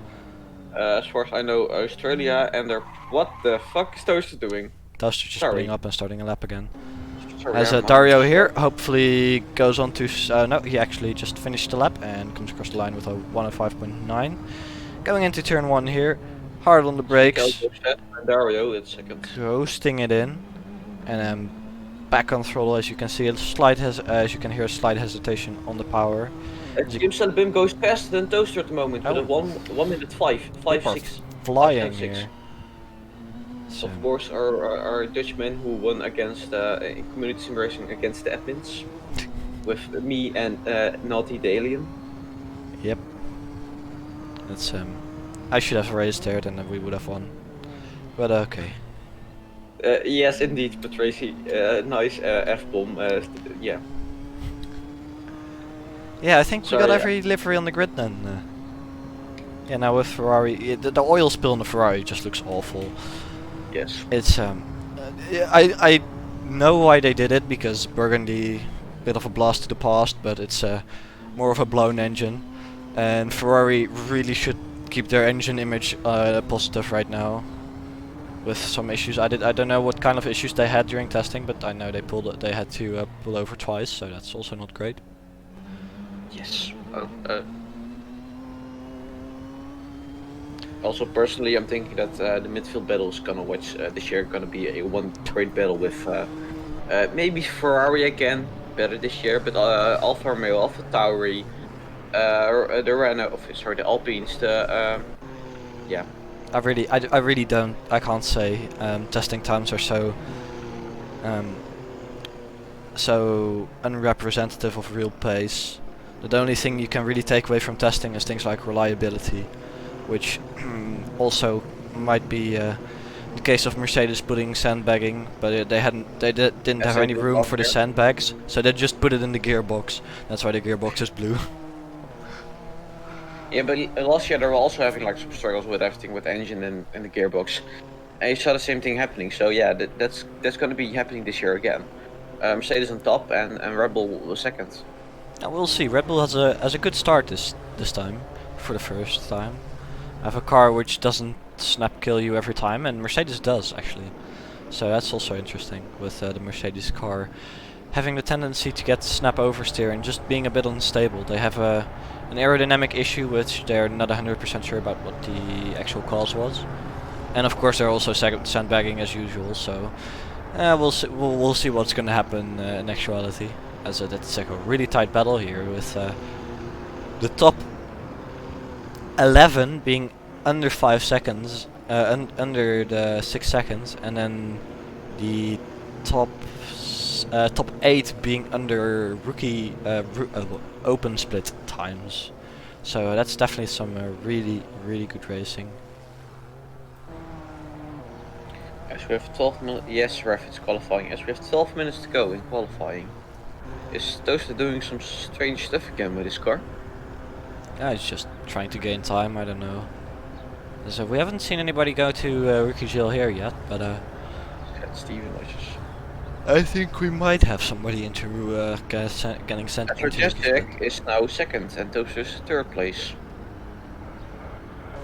These guys are putting in some quick lap times. Also, if anybody has like good pictures of the Somebody going off. where? Oh yeah, I missed it. Mikael. We'll probably miss it. Let's have a He still hasn't been able to set a decent qualifying lap, I think. Yellow is going out with his bucket. Who as that was boy, someone who spun. License split today, Fyodor. Sorry. There's a pretty crowded license split. Yeah, it's 22 cars on a lap, which is a minute long. So yeah, that's what happens if you do that. I want to see some massive punts, please. What did I want to talk about? I wanted to talk. Oh yeah, if anybody has like a place where they have good pictures of like the inside of the engine of the Red Bull, because the engine cover blew and they had to drive a full lap without engine cover. But I can't find any pictures of it online. It's horrible. So if anybody has those, I would love to see them. The technology inside those is just insane. Yeah, 20 cars. V6 turbo hybrid turbos. Yeah, 20 cars. Everybody's within a second of each other. That's insane. Nearly everybody. If you want to think about it, what if you like prep a F1 engine and lay it like in a normal street car? AMG Project 1. And it would probably Yeah, but wouldn't work because, well, F1 engines are designed to some insane tolerances, so having that as road cars would just be crap. 300 kilometers here and the bits are you're in the garage already. Pretty much.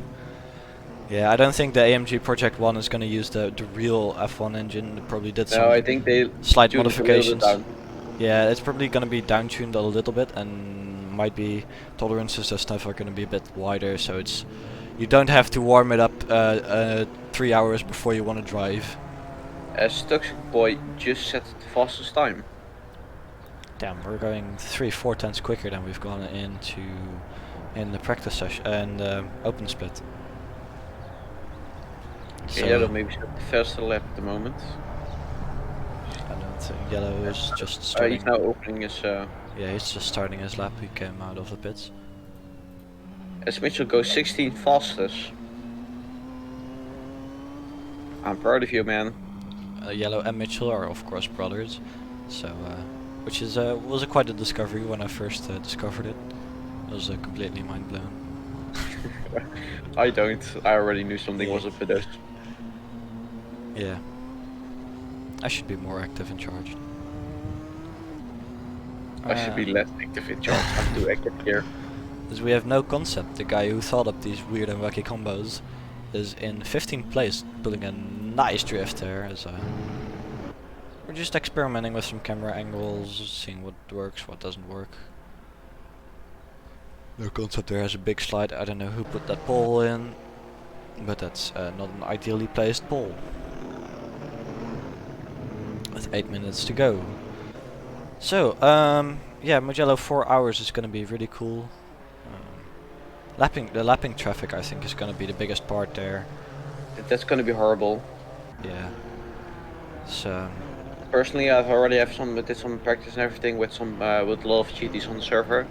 So every time I see like a lot of GTs, I'm like hopping on for like half an hour, try to do some laps and everything in, and try to get like lap them good. And some people go out of the way. And I'm like, don't go out of the way. I need to pass you, yeah. And then they're like, yeah, but you're faster, and I'm like, yeah, still. Yeah, it's always in endurance racing. It's always a bit of a combination of both, of course, because you both don't want to lose too much time, and sometimes it's better as the LMP to lift out. Sometimes it's better as a GT to just give him a little bit of space.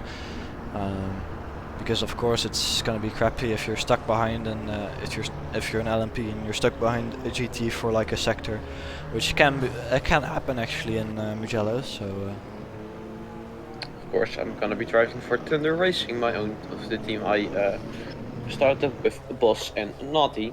Of course, we are all War Thunder players. pretty much everyone, yeah. And not everyone in this Discord is now War Thunder. We got a lot of people in, but yeah. No, everybody's always in the War Thunder chat, not. That's also a thing, yes. The War Thunder chat has pretty much become the general chat. With Ren is doing his own private live stream. I'm seeing. You know what? Shall we have a look at Ren's private live stream? I don't know if it. No, it probably won't work actually. No, please not. Toaster is faster again with a Damn, blistering time. 14. Sorry, 4.4. What are these guys pushing? Absolutely Yes, nothing. I really don't want to see Toxic and Terrio on the first grid, otherwise I'm losing my charge points again. Of course, I'm betting as always in this Discord because I love it. Steven. Oh, okay, Helicam doesn't work here. What? Oh, yeah, it was the same one. So we have some really nice flyby camera angles. Nyong. Zoof. Meow, meow. Nyong. Good evening, I have returned. Oh god. Yeah, James, Toaster is in provisional pole position. Yeah. Yes. Wow, go He's Toaster. they're also going like a half a second faster than open split, so... Oh, I know. I came back and the first thing I saw was, wow, so many fires. But yeah, anyway, welcome back to twitch.tv/ChargeSim Racing. It's me, your boy. Anyway, hello, Stephen and Niels. How's it going? Well, it's going great. I'll switch off and let everything come to a booth. You can stay if you want. Yeah. Oh dear, but yeah, wow, Toaster in provisional pole. That's really, really impressive from him. Ahead of Dario and Toxic, who have definitely put themselves out to be the weekly race champions over the last couple of weeks. I think Toxic is on quite an unrivaled victory streak that we've never seen before. He's been really, really good in the weeklies. Of course, I will say a lot of the really fast guys have been a bit dispensed with endurance race practices, and they maybe haven't put as much time into the weeklies as Toxic's been putting, but definitely he's been on a really hot streak of fantastic driving lately. Dario as well, very, very fast. We also have Rush By and Raj and Mikhail and Bogdan all super close as I think there's some more position switching there, but yeah, a lot of really, really good driving out in this weekly today. These times are so close. It's going to be absolutely mad seeing these guys race so close together. We have, of course, I believe Yellow 13 making his pro license split debut. Sorry, I'm a bit sleepy at this point. Also, we have Turtle and Sir Chief returning after a couple of weeks out. Great to have those guys back. Always nice to see Matara on the grid, as well as Mitchell. I think this is the first time we've seen Mitchell and Yellow 13, who are brothers, racing in the same race together. They're gonna be racing in Barbagello for hours under. They are in a team, but yeah, racing. This is the first time we've seen them racing against each other on track. And of course, we have some of our mainstays in license split, like Will and Alan, who are somewhat down the back, I'm sure, with no practice. And after doing a full endurance race last night, I think they're going to be down close. But ooh, it's super close today. Who's your pick for the win, then, Stephen? Stefan. Stefan. Oh, that's a big gamble. Stefan's 15th. I wasn't even sure if he was racing. I would say... I'm gonna say Toxic Boy is gonna win this one. Looking from you know what? I'm gonna go out on a limb. Toaster. Yeah, Dario and Toxic are gonna crash, and Toaster's gonna win. That's actually might be quite possible. Or they're gonna be smart and work together and take Toaster out. As somebody's going rallying in a non-rally car. This is the circuit version, sir, not the rally car. That is illegal. Yeah. But yeah, it's such a great spread of drivers today. It's really nice seeing so many great names in there, and a lot of guys who've joined the pro split in the last couple of weeks have been really getting better and putting loads of effort in. It's great to see drivers like Raj Tastic and Ravi Zajo, who I believe is making his pro split debut actually this week. Just everyone's doing a real good job, and Nazim's been a real kind of constant mainstay of the license split races. So it's great to see all this participation and effort from everyone. A little bit white on Looking forward to having a really, really good race. as we have 2 minutes to go in qualifying, and Toaster is still sitting in provisional pole position.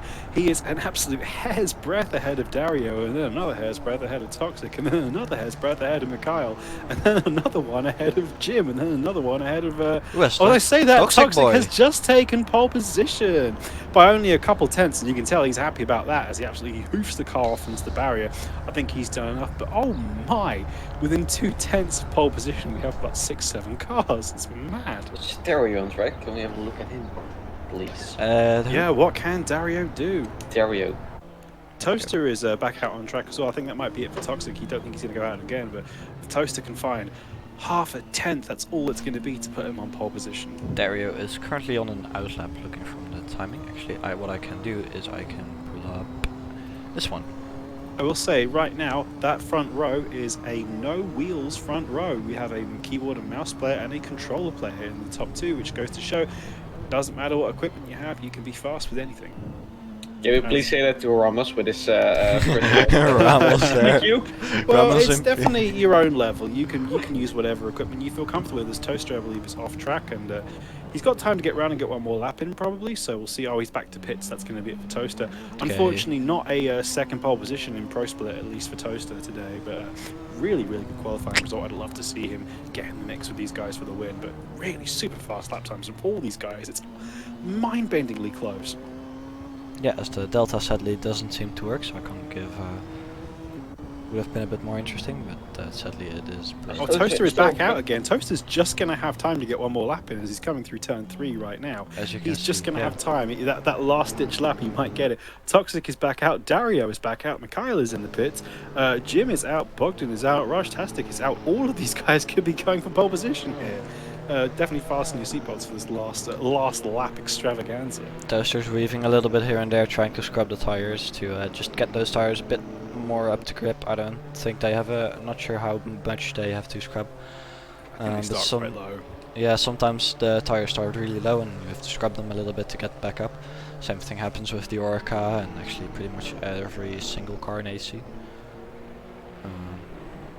As Toaster here, especially cars that run on Kunos tyres, I think, yeah, they all require some warming and some scrubbing. As Toaster gets across the line to start a final lap at the end of qualifying, what can Toaster do? The gap is so tiny, he only needs absolute millimetre of time to find. That's a nice, really nice and tidy line there in T1, yeah. Is he gonna smurf this, yes or no? Well, Toaster's not smurfing because he's in the appropriate group for his class, and I have to say, as Toxic is off, he's binned his lap. That's him back to the pits. But yeah, I think Toaster running in the rookie split is not going to happen again. If he's fighting for pole position in Pro Split, he's definitely too quick. Well, it's open split, Jim, so everybody can join. Yeah, open. Anyone can join, but if you're fighting for the win in Pro Split on more than one occasion, I think it's probably not for you. But either way, Toaster's well, if you're sleep deprived after a 12-hour race, open split might be the best. Although actually, it's probably better to go for license split in that case, because if you're sleep deprived, you will cause crashes. Yeah, you need to be around people that are a bit more spatially aware. And Toaster's got a nice run through the final turn. Is this going to be pole position? I don't think it will be. No, and it is not an improvement from Toaster. And what can Dario do? And that's going to be it. Everyone is done. So it will be. Wait, hang on. Did Toaster get it? No, Toaster didn't. No, it was just Toxic just left the session. So Toxic is on pole position with Toaster in second place, Dario third, Mikhail fourth. Rushby is in 5th, Bogdan 6th, Raj 7th, Saif 8th, Rabi Zajo is in 9th, and Turtle rounds up the top 10. Great result for Turtle on his return to Charged after a couple months out.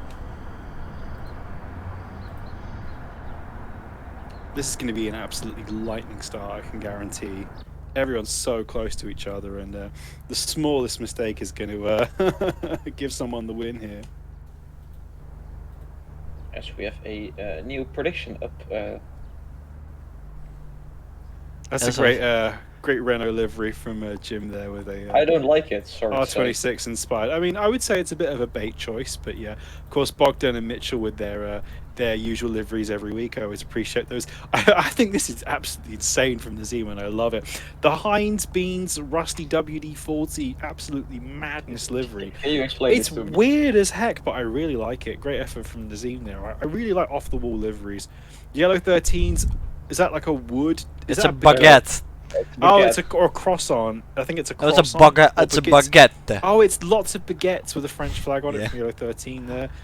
Peak originality from him. Oh wait, this And is there's some upside down. text on the window. Oh wait, I can do that. I can see. I can find out what it is. There Yeah, wasn't let's a roll Z. the camera and see. Wait, what that who was that? says. Sorry. It was Yellow. Yellow 13. Yellow 13. Okay, we'll go free cam, and we'll turn the world upside down. Oh, look at this! Look at this! Some professional camera work here. Je suis something. Vu. I can't remember. Oh, how to boy. read it. Please help Adrian, us. we need a translator. Adrian. I should have paid attention in Vous French pouvez during me class. hasser, je suis lent. That's probably something offensive, but. Adrian, what does it Yellow mean? 13. Is he Don't here? ask me, I'm stupid. Yeah, I it should know. be here. Someone Google that in chat, please. Sorry, I don't like to speak French. I only speak Dutch And I'll and English. turn. I'll turn it back around. You can pass According me. I'm slow. to Phil C, it says, "You can pass me. I'm slow." It's Okay. a great effort from Yellow 13 there, but being upside down and pink on a clear background, I don't think anyone's going to see it. So maybe not Yes, the you're intended gonna effect see from Yellow 13, but Yes, you're gonna nice see effort. it because when he's on his roof. Yeah, when he's on his roof and going over the curb. Yeah, when he goes over the jump and flips over. Yeah, always love to see some colourful liveries. Dario with an Alpine livery there, which is a nice idea as well. A lot of love for Renault in their various Formula One expeditions. Well, over the it's years. a Renault, so Renault I know, also, yeah, but it's nice to see that already. Renault over the years have given us so many recognisable cars and liveries that people have been paying homage to this weekend. yes, indeed. Also, do make some Renault beautiful is the, liveries. character in the, They This is also one of my make some awful favourite. ones. This is one of my favourite spec liveries ever from Adrian. I think he did an absolutely stellar job on it this week. It looks so good. yes, thank you, Adrian, for making it.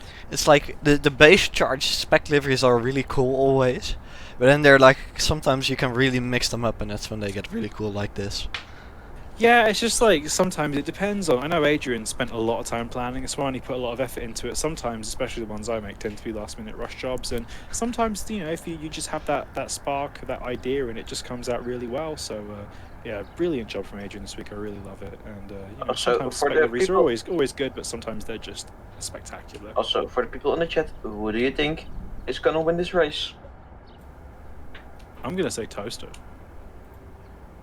With less than a minute with 1 minute 30 to go now, will leave you guys in the commentary booth, and I will focus on camera work. Thank you, Niels. Looking forward to Mikael seeing saying your, toxic. delightful camera work. Also, how many pins in T1 or T2 or just Not general many. I'm one? gonna say not many. There haven't been many in the rookie spec, so I'm gonna say only a few. I'm gonna say yes.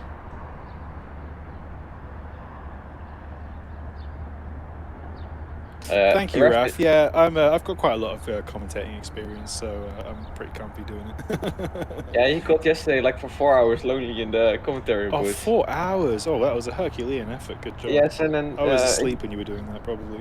Sadly, I was like spotting, otherwise I would have jumped in for Arcus. So yeah, Sadly, how dare you? I'm really feeling the tiredness now. As soon as the second race is done, I'm going to have a shower and go to bed. I'm absolutely shattered, but I've got enough Coke Zero here to keep me perked up for the next 40 minutes. So with 30 seconds to go. I've slept like for a few hours, then went up, went to get some breakfast, then ate something, went to sleep again for a few hours, and then I went to my aunt I don't really like. So yeah. Anyway, with 12 seconds to go, let's see. Hopefully we have a nice clean getaway. I'd love to see some good positions made up off the line into turn one. It's going to be 1, 2, 3, 4, 5, and 6 lights. Who's going to get the best start?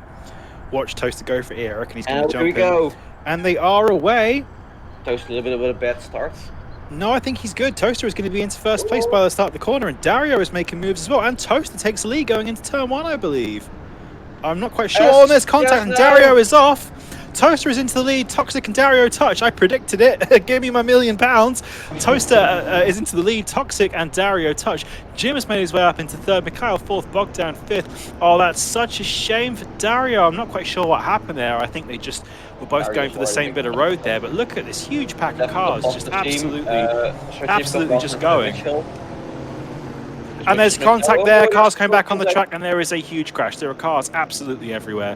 What a mess. But luckily everyone's recovering, getting back on the track. That was Pedro Oliveira, Ramos no Barbagello, defending. Chief, No Concept, and Will all looking like they were involved in that. That's a real shame. But Toaster is leading, I told you. I said watch out for him. When Toaster's focused and he's on it, he's really on it, as Jim is now making a move on Toxic here. The battle of the different eras of Renault. Indeed. As also Scythe is in 6th place at the moment, of course, our beloved admin. As Turtle has got past Raj, and they're swapping places going into turn 1. Let's see if we can see Turtle and Raj going through turn 1. They're absolutely neck and neck right now. We have a beautiful prediction up. Ramos to crash in his own creation. As Ramos is trading places with Alan in 13th and 14th, and Turtle and Raj are still battling. They've been going at it all this lap. Let's see that, because there's some great side-by-side action right there. Because I believe that's Raj now coming up in on the inside. Mitchell just dropped the place to his brother, sadly enough. Oh, and someone's really overcooking it on the brakes there and putting himself into the gravel. I think that might have been Raj-tastic. That was either a very late or cautious, or sorry, a very late or careless move there, but that was far too late. But luckily there was no contact made. As Rushby is now into 2nd place, he has got past Toxic. I think Toxic might have made a little mistake there. Toxic is dropping back. He's now been passed by Mikhail as well, so maybe there was a little bit of a mistake from Toxic there, and he's just been carrying it all the way down the hill as Bogdan is rumbling over the curb there, but luckily staying out of trouble. Will is also losing a whole lot of places, as is Boz. There must have been some contact further down the field. Oh, that's such a shame to see. But the gap between 1st and 2nd is now 1.6 seconds between Toaster and Rushby. But Lira just got past Stefan, and Will just got past Boss. So you have those two fighting pretty hard at the back. As Boss is also Will and Boss are also like battling each other all the time. Toxic has gotten past Mikhail as well, back into 3rd place. So I'm guessing he's back on the recovery after whatever little mistake that was that cost him 2nd place from Rushby. He's got a 2nd gap, but at this rate, Toaster is going to run away with it. He's 1.7 seconds clear, doing a really good job of it out front. Spectacular paces. Nazim is running on the back of Zyph right now. We can see on camera. I love Nazim's livery. It's so weird. Top weird points to Nazim. Place to Barbagello. And Zyph dropped also a place, and Ellen dropped a place to Majestic.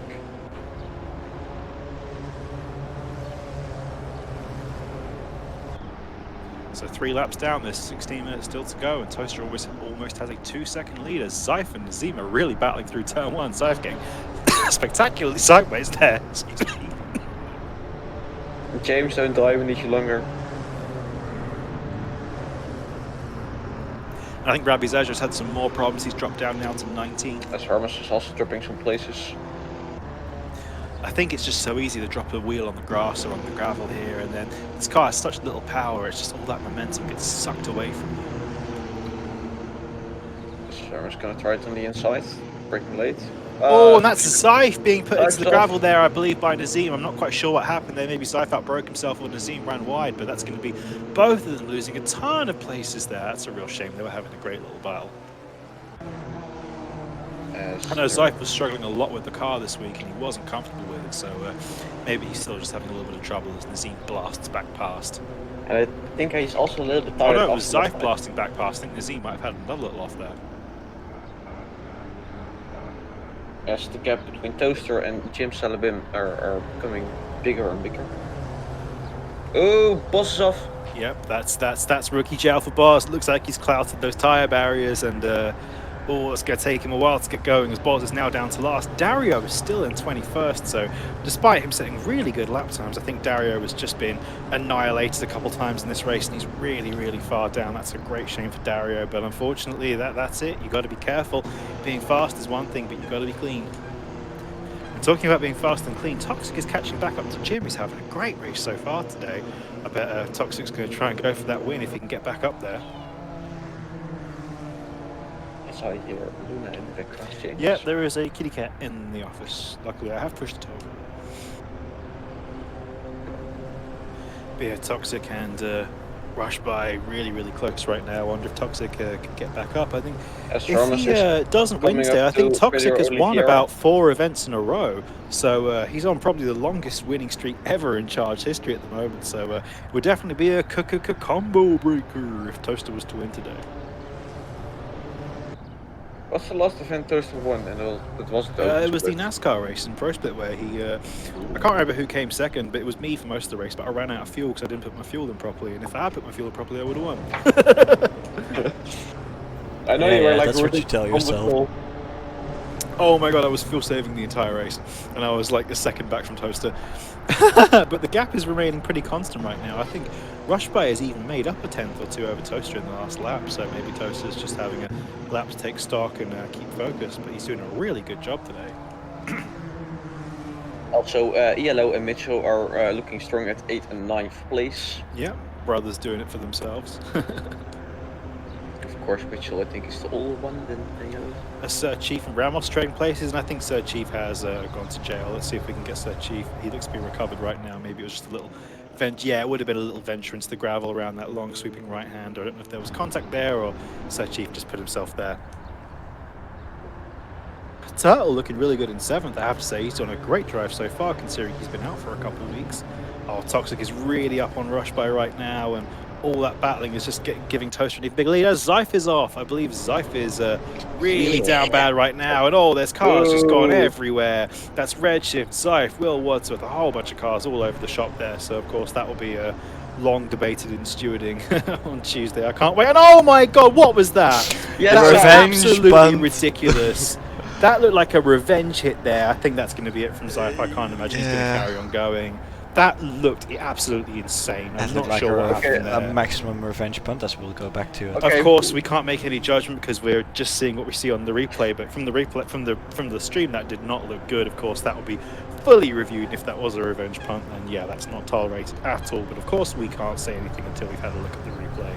And Zyph will have no say in it, just so everybody knows. Yeah, of course. When we do have stewarding, it's a committee of often about 8 or 10 of us, and if admins or staff members are involved in those crashes, they are not allowed to comment. We have the talking stick, as Pika Roshu has named it, and you're not allowed to comment or sway anyone's opinion. So, and I tell you what, the stewards are harder on each other than anybody else because we represent the community.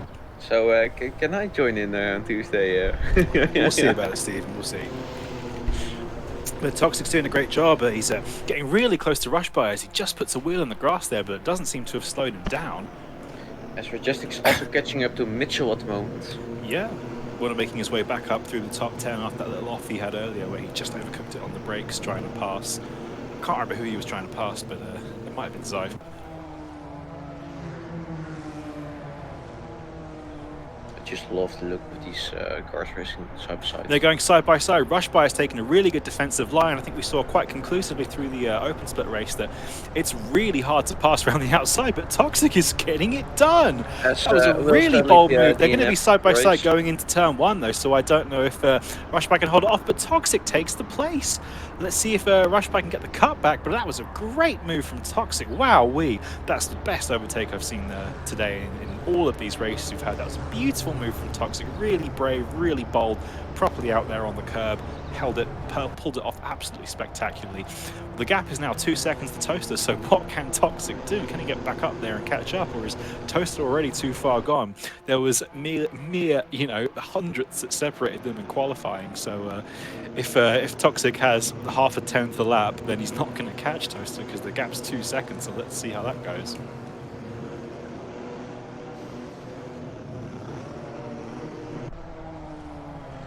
Serbusai is also closing up to Stefan, and Stefan is also closing up to Nazim at the moment.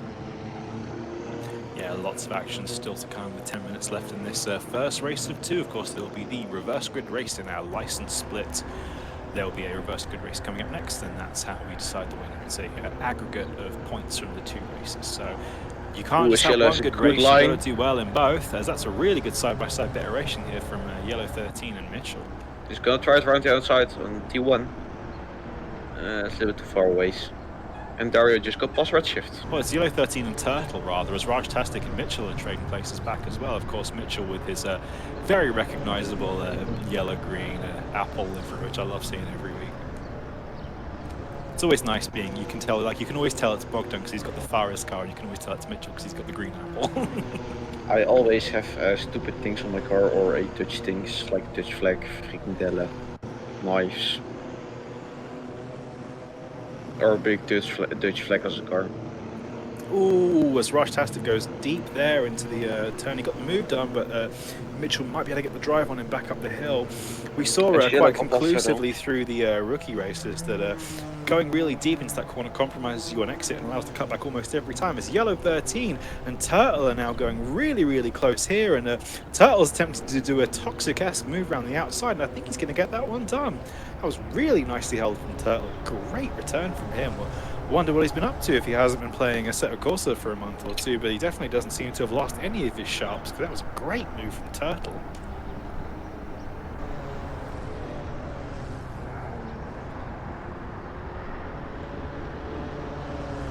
Stefan is really close to Nazim in 12th and 13th. Let's see that battle.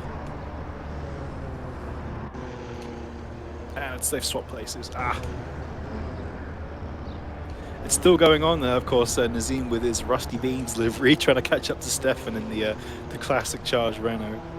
Beautiful spec livery. Oh, I love it. Amazing job, Adrian. But Nazim's dropped back now, and he's got Rabi's Azure right on his tail. Let's see if Rabi's going to go for a move going into that fast right-hander where so many moves have been done. Oh, that's a really clumsy move from Rabi, but luckily he's backed out of it and hasn't taken the place from Nazim, because if he takes that place, that's a penalty for sure. You can't just plow into someone in a braking zone, but I think Rabi recognised the overcooked it there and dropped back and let Nazim keep the place. But he's going for the move again going into the final turn. This track is so good for generating overtaking. It's really, really pleasant little track and car combo. Top marks to Stefan for coming up with this one. Also, Yellow 13 is now on is again on the back of Turtle. Oh yeah, let's see Yellow 13 and Turtle. Oh, they're side by side again. Great racing from the little baguette mobile.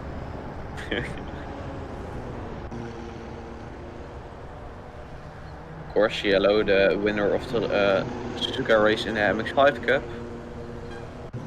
Yeah, Yellow 13 has really come on such a long way since he joined Charge at the start of January. He's improved massively and shown real commitment, and he's ingratiated himself with the community so well, and drive bombing 7 cars. And everyone's got to know him, and Yellow 13's definitely been one of the biggest improvers and made the most progress since he joined, and it's really satisfying to see people get really involved in the community and take it really seriously. As he now tries to set up a move with Turtle, but Turtle goes really defensive there. That was a great little bit of driving from Turtle there, just saying, nope, I'm going to have that inside line. And Yellow 13 skips over the bumps, losing a bit of time. He's now got Rashtastic bearing down and going into turn 1. Let's see if Raj is going to go for a move, or is he going to wait a bit longer to set it up? He's having a look. Ooh, really, really close to Yellow 13's bumper there. Raj wants that place back.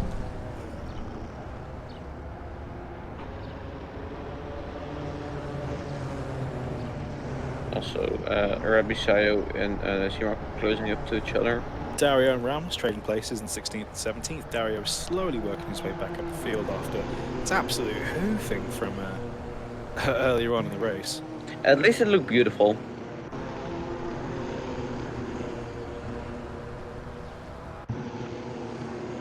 As Matara just got back.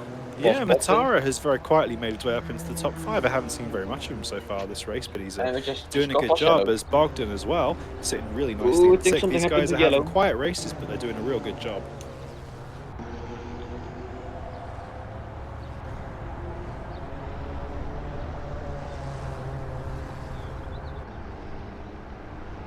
Man, these little car break makes some real great racing.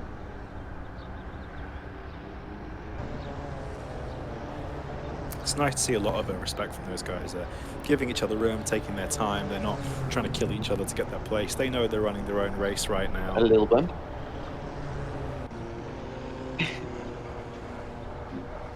Now, these two are both reasonably smart and clean drivers. I'm sure they're just having a little fun right now. They've got a nice gap above and behind them. They're just having fun, going for places right now, as Nazim is still in the mix.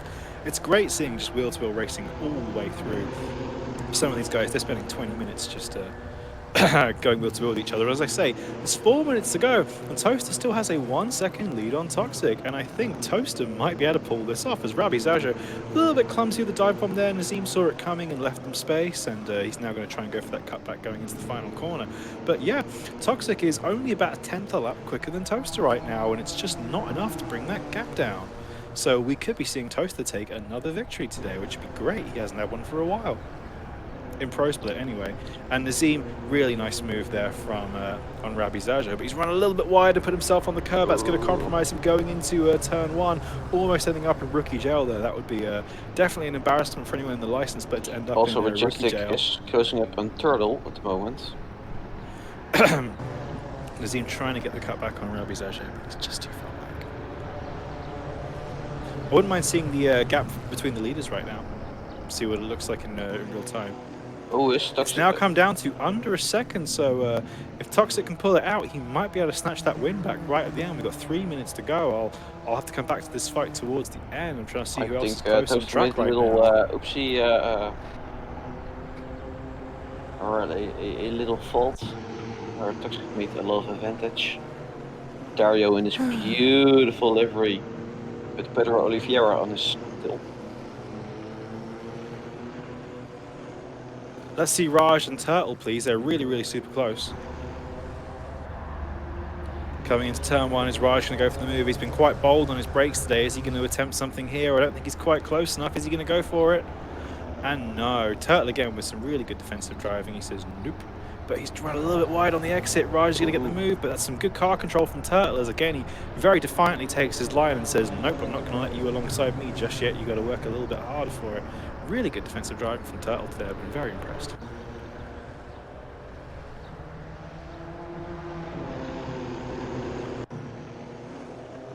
Yeah, I wouldn't mind sticking with the leaders till the end, as it's now 6 tenths. It is coming down. The gap is a little bit unstable. I think all these guys are just reaching the end of the race. The nerves are kicking in. The tyres may be a little bit old at this point. We're going to get probably 3 more laps after this one. Anything could still happen here. Toxic is caught up slowly. I think when they catch each other, it's going to be a drawn-out battle again. Only 1/10 there being made up by Toxic, as Alan appears to be dropping down. He might have had a little off there. He's just lost 3 places, but let's stick with the leaders for now. I want to see this battle. James, have you noticed the numbers of the guys who are racing with their own liveries? Not particularly. Especially the number 3, Jim Salabin. Oh yeah, I know he uses the 69 sometimes. Well, I'm not racing, so I will allow it. Although I will notice that Dario is using the number 1, which I would say is kind of in poor taste. I wouldn't personally use number 1 unless you were the current champion, of course. In, for example, in an official event, if Naughty Dragon were to run the number 1, that would be acceptable. But yeah, number 1 should be for whoever's the current champion or whoever's won the last big thing. I want to stick with this battle for the lead though, because anything could still happen here. Ooh, this is beautiful, Cam. Or maybe, I know Dario, doesn't Dario have like a Fernando Alonso livery? That might make sense if it has number 1 on it. But still, using number 1 unless you are the current number 1 is, I personally wouldn't. Redshift and Ramos just were battling with each other. Yep, but the gap is still just ever so slowly coming down, inch by inch, between Toxic and Toaster. Toaster's doing an amazing job holding Toxic off. He really is a supremely quick driver. Very, very clean too. I know last week I was trying to hold him off in the R33s. I'd had no practice and I was slow as hell, but I kept it behind me for a few laps, and I was so impressed by his wheel-to-wheel skills and overtaking. He's a really, really excellent driver. The battle of the no steering Toaster's getting wheels. a little bit of a slide there going into the sweeping right-hander, but the gap is going back up. That might be all it needs for Toaster, but now it's coming down again. It's so interesting how you gain and lose time in these cars just based on the momentum that they carry. You might gain a couple tenths going into a corner exit, then lose it all again on corner exit. As we now come on to what will be the final lap. Can Toaster hold off Toxic for 1 more lap? Let's go. The gap is coming down to almost 3 tenths now. It's getting really, really close. Again, Toxic just being a 1/10.5 faster than Toaster. It's going to be so, so close. And I think he is starting to show Toaster his nose a little bit here. As Jim is not too far behind as well. He's on his way back up. Oh, look at that absolutely nose to tail as Toxic is really trying to get a look. I think he was trying to go for a little bit of a move there, but Toaster was just really defensive with his lines. So Toaster now knows he's just got to cover his inside, not let Toxic get a run on him or give him space to have a dive bomb. Is he going to go for a move here? I don't think so. He's going to go breaking early. He's taking a nice wide line with a tight apex. This is going to give Toxic a run up the hill here. Can Toaster cover him on the inside? The next turn, of course, is going to be the final turn, which is a big braking zone. Toaster is going super defensive so early. The slipstream is not going to be too much in these cars. Oh, this is so close. Toxic is going to have to attempt the move around the outside, which we have seen him do today. Toaster is on the brakes and turning in. I think Toaster is going to hold him off as Toxic runs wide, and Toaster is going to take victory in the license split race one with an absolute photo finish. It was No! I think Toxic got the win. Yeah, Toxic got the win. Toxic by got the win on the line. I cannot believe it. 0.051. That was Second. an absolute mad photo finish. Yeah, I thought front Toaster row had it, straight to the but jump. Toxic just had the drive coming out are the final turn. going to That have to is an look at that. absolute incredible last turn overtake from We're Toxic. gonna have to look at Truly that amazing. again in a second, as everybody's finishing right now. Of course, And, the jump as they're going side by side. Oh, another photo finish, just on the line. Nazim gets a position as well. As we're just waiting on the 3 people to cross the line, and then we'll have a quick look at that photo finish, because Can we have a jump cam? we'll have there's somebody here. People are trying to take the jumps here. You get a nice leg spike because AC doesn't know what what it should do. Oh my god! Man, what a beautiful finish. We are going to But yeah, cannot believe that one. I don't even know if they both know who won. Let's try and get Toxic in the voice chat. I can't remember if he talks very much. we are gonna try and take a look. Ren is saying AC says that Toaster won by 0.017. Okay, in that I case don't it might be a believe glitch. it. We're gonna look at. I'm loading into the replay now, and we should have. Oh, yeah, great job. Let's see that. I have 3 minutes, so it's gonna be tight, but should be more than enough. Come on, Fyodo's PC. The nice thing is I've already loaded these cars once, so it's going really quickly. That might be the closest finish we've ever seen for a win in Charged. It's one of the closest, yeah. I tell you what, I will be gutted for Toaster if he loses out because of that. That was a really good drive from Toaster. And I said, watch out for Toaster this race. That was one. Well, I mean, we're both correct. If Toaster won, it is still my timing said that Toxic won. I could swear his car was ahead. Yeah, I thought same Toaster here. had that. Okay, It was we really are close, back but I in thought AC. he just had it. So if it no, it's gonna take a second more. There it is, and as we will try and find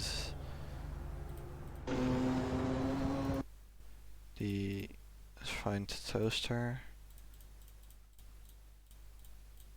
This is the awkward part. Wait, that's Toxic. Good enough. This was on the final lap. Get a quick. Here we go. That was a really great move. I think Toaster just went a little bit too shallow in that corner. You know what? Let's see the F5 cam. Let's see the F5 cam.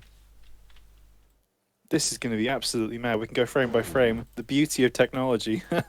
See, right now, Toxic is behind. Yeah, but he's gaining. See, he's gaining. He's gaining. I think this is... I'm going to say Toaster got this. Yeah, I think Oh, that's the finish it's so line. close. I don't believe it. Is that the finish line? Is that the finish line? I think that was the finish line. Yeah, Toaster got it. Toaster got it. I don't believe it. If the finish line was 10, yeah, Toaster got it. Yep, Toaster got it. Toaster got the victory. Well, I was right with my first call. That was just AC being funny. We'll, of course, have to review that one later. We can check on the server. But Nope, that's 0.017. Congratulations, Toaster. Was not Great 0.015 actually. And yeah, it was not. You didn't let me down, Toaster. That was such an insane finish.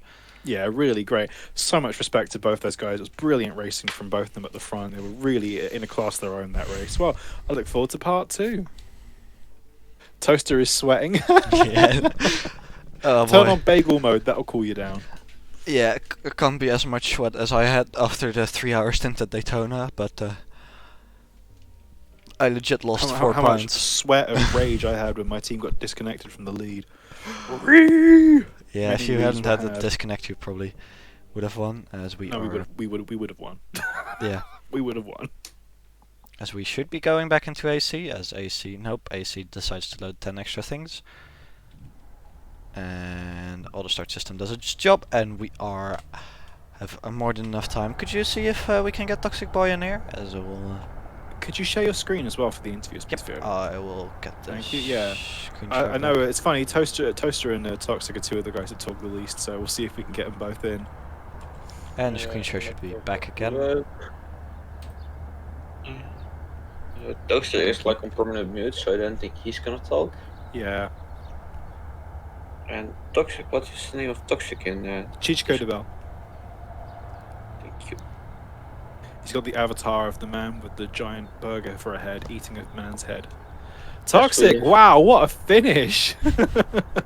Yeah, it was really exciting, chasing Toaster the whole race, and then on the WhatsApp going side by side with him on the finish line. Yeah, I saw you pull off that fantastic overtake round the outside earlier on Rush By, and it was such a beautiful move, and I saw you going for it I again. just had to try again. Yeah, well, it was so close. It was a little bit of confusion at first because the stream said that you had won, but it turns out that Toaster won by 0.017 seconds. So, absolutely incredible finish, brilliant drive. Best of luck in the reverse grid race. Thank you. We'll send you back into chat. Best of luck, mate. Yeah, that was Well, the most insane finish we've ever had in Charged. I don't think we've ever seen that before. We've seen some more chaotic finishes, I think, and definitely in the meme events. But yeah, you can't really call that. We've had, I think, no, the closest would be the qualifying battle at Mossport was really close. Yeah, Yeah. the qualifying Off battle the at top of my Mossport. head, I don't know if I can think of any others, but yeah, that has to be the smallest winning margin. Yeah, the qualifying battle at Mossport was, I think, the best qualifying session we've ever had. Sadly, we didn't yeah. stream that. Yeah, Oh, just that don't say would have I been think that's such before an my insane time. one on stream. It's Yeah. there's a stream for it on my YouTube channel from back then, but you only see my perspective. But anyway, with 2 minutes to go, what are your guys' predictions for this reverse grid race? Who's going to come out on top? Okay, I'm my gonna prediction, go for a Ramos will wild crash the guess. Scythe. Scythe? No. One at a Scythe- time. One at a time. Oh, sorry. Yes. I think Ramos, Sir Chief, and Post and Scythe will crash in T1, and Enling is gonna win. And Alan is going to win. I Niels, think what do you realistically, I think what would be a good one? I'm just thinking of qualifying times again because I completely forgot them already. But I think Mitchell, Yellow 13, they might have a good chance if they can get through the carnage. Because the guys from the back will have to do a lot of fighting, so it's going to be interesting to see what will happen from there. My prediction, I'm going to say, I think Redshift's going to get a really, really early lead, and then it's going to be a scramble to catch up with Toaster and Toxic and Jim and Mikhail and Matara and Bogdan and Raj, who were all super quick in that first race. I think Redshift's going to find himself at the front quite quickly. Yeah, I don't think Scythe is going to hold on to the lead for long. We'll see. Poor guy, he must be absolutely shattered. If he's anywhere near as tired as me, I wouldn't want to be in that car right now.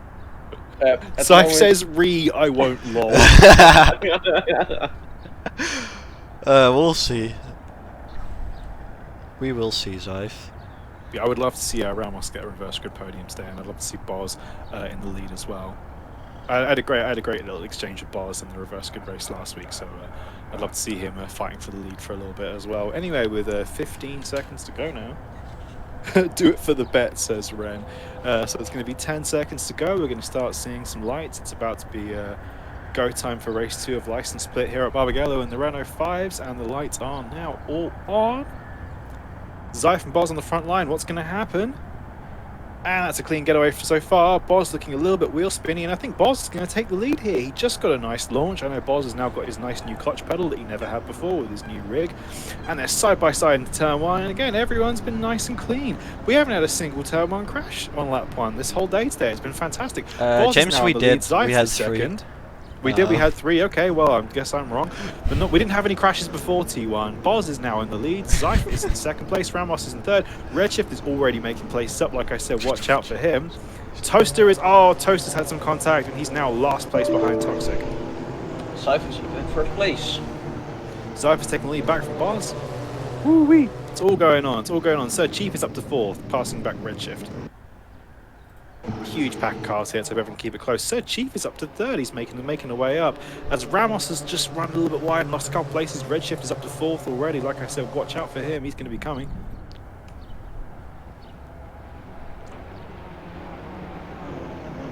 And I think that is Sir Chief going down the inside there on the final corner as Redshift holds the place nicely. That's a really good bit of driving there. As Alan and Dario swap places in 7th and 8th. Of course, Dario is super quick in qualifying, but just super unlucky at the start of the race. As Boz is being really slow through turn 1. I think he's just I think he backed out of that. Not trying to fight it. Yeah, just trying to let these guys get on with their own race. But he's getting his elbows out next to Redshift there, who's now up to 3rd place.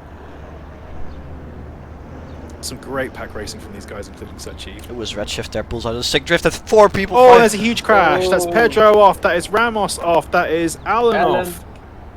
And That's a huge crash. They're going 4 wide here. That's another crash. It's all gone wrong. And there it goes. Oh, the reports already. Toxic is off. Toxic is off behind Toaster. Toaster is up to 14th. Toxic is now down in 18th. It's all kicked off. Guys, Ramos has absolutely been annihilated. It's so unlucky. The poor guy gets killed every week, it seems. Well, remember, our point system started 15th, so it's not like F1 where you have to get top 10 for points. So there's still quite a lot to race for. As they're going, there's like 6 cars going too wide. This huge pack of cars. Everyone is so close. It's insane. Lots of places being changed here. Oh, As Dario is almost going to rookie jail as Dario rejoins over the curb. As actually someone has gone to rookie jail there. I was rushed by, not Dario. As that's Pedro Oliveira. Oh my word! Someone went to rookie jail, I think. I might be rushed by. It was a black car. Yeah, I'm not sure who that is. But ooh, a lot of cars. So close as Nazim is going over the dirt there. Everyone's keeping it clean though. Cypher's got a 2-second lead. Redshift is catching Sir Chief for 2nd place. Too much carnage. I was just gonna win this one. It's just so my money's still on Redshift as Toaster is making his way up through the grid really well. Oh, as Redshift and Sir Chief here going side by side. Redshift goes past. As Ramos. As I predicted, I bet. I've been really good with my predictions today. I reckon Redshift's got this reverse good race, but Toaster's going to take the overall event. When Toaster is up such to an 9th insane place. pack here. They're like 5 cars within a half a second, 2/10 maybe. Toaster, see if he can hold the inside line here and hold off the absolute charge of 4 cars in his immediate vicinity. They're going There's 3 a dive wide. Coming from Mikhail. They're going 3 wide Oh here, my word, and that's 3 wide through the final turn. And oh no! Toaster has been touched, but he's still going. Someone has died. That's Mikhail is absolutely dead, and that was a. I think it might have been. I can't even remember who that was, but that was a really rough move from someone. That might have been Mikhail, and it just didn't pay it was off. just 3 wide there, just racing incident. Yeah. But it was that dive bomb was a bit scary. I wouldn't have recommended it myself. If you're already 2 wide, don't make it 3. Now. Oh, you tell me now. Oh, so sorry to hear that, Ramos. Yeah, I didn't see what happened, but it was so sad to see you murdered. Rabi Zajno chilling in 8th, Matara in 7th place. Stefan has made his way through the carnage nicely up to 6th place. Boss still hanging on in 5th. Yeah, I've gone 3 wide a couple times at Daytona yesterday. Oh, was Jim getting really sideways there, doing a full-on rally drift as Bogdan is just chilling behind and waiting to capitalise. I can't believe how much pack racing we're getting with these cars. Yeah, it's great. Might it be? I think it might be because of there's also a bit of slipstream here. The cars behind always seem to be closing at a higher speed. Tara passing Boz for Toaster nearly going into the barrier there. All Toaster has to as do is Jim's keep Alabama coming. and Bogdan are off track. Oh, Bogdan is off. As I say that, Toxic is really close to Toaster now. They are only separated by a second or so on track. Toaster is now. And there's contact. Nazim is hitting Dario. Dario is now around lucky again. there. Dario's been really unlucky today. But yeah, Toxic is now only a couple seconds behind Toaster. So Toaster's had a little bit of trouble the last couple of laps, but Toxic has recovered really well. The fight is still not over with these guys. I think Toxic has to get 5 points up, so that's. He needs to be at least 2 or 3 positions in Who front came of Toaster. 3rd, 4th, and 5th in the last race as well? I have no clue. Yeah, I can't remember either. I was so captivated by the first place. But yeah, any of these guys could be taking the wins there. Could if Toaster and Toxic keep fighting, it could be anyone. As here, Turtle and Retastic are going side by side into the final corner. It seems to be Turtle on the outside here. Can he hang around? Yes, he does. Oh no, nope, nope, that's rookie jail. Oh no! That's Turtle's straight. gone to jail. That's straight to Jail. rookie jail. Oh, that's such a shame for Turtle. He's had a Oh, really, really boy. good race so far today, but unfortunately his luck just ran out there. Oh, poor Turtle. Toaster and Vitastic here are fighting, going side by side. Toaster is on the outside here, Vitastic stays in front. Toaster trying to Toaster's switch back, coming back looking with the inside, undercut. looking outside. Pretty much like the GTs and go after turn the LMPs after turn 1. Where are they going? Where's the space? Toaster's on his bumper here, getting a big of slipstream. Can he boot it off? That's another camera dead. I will say for the lead, Redshift is catching up to Zyph. Those two are going to be battling really, really soon. The gap is now less than half a second. Let's see that fight. Oh, and Nazim I think is disconnected. That's such a Yep, shame. that's Poor a Nazim. disconnect or an Alta 4. Redshift is closing up to Zyph though. Now Concept also going past Bogdan into second, Boz for second, so 6th place. Here we go. Range fried.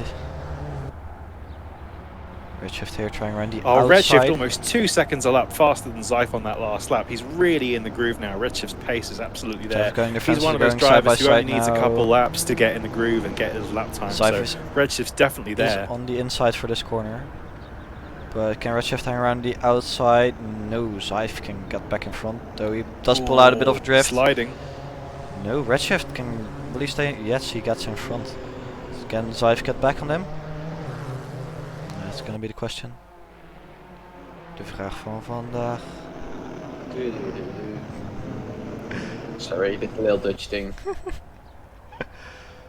Where is that from? I don't remember. Sesame Street? Yes, I think. Sesame Street or Moffel and Pier? So Zyph and Redshift are still battling. Redshift is now in the lead. He managed to get past Zyph. I don't think Zyph's ready to give that lead up straight away, but as I predicted, I bet Redshift's going to tear away now. He's got so much pace in his pocket. Again, he's 6-7 tenths faster than Zyph that lap, including battling. So I think Redshift is just absolutely in the zone for pace Zyph right pulls now. a sick drift around that corner there. Goes full He's deja in- vu. Full Tokyo drift mode. Yep. It's kind of quiet in the middle of the pack though. Toaster is not making a massive amount of pace up. He's only got half a second clear of Raj and he's got Boz ahead of him, but he needs to kind of pull his finger out. But Toxic is only a little bit behind, so either of those guys can still make their way up. Dario and Pedro Oliveira seem to be going side by side here. As Dario on the outside and Pedro Oliveira on the inside. This switching back and forth is really interesting because you really have to carry all that momentum through if you want to get ahead. Stereo here on the brakes, tries to move, locks the brakes, uses that cheat Renault system, the cheating Renault brakes. They were banned in Suzuka last year. And gets ahead, nice move from him. And back further up the front we have Mitchell, who is also putting the pressure on Sir Chief. So that's starting to get really interesting. And further back we have Boz and Rabizayo also fighting.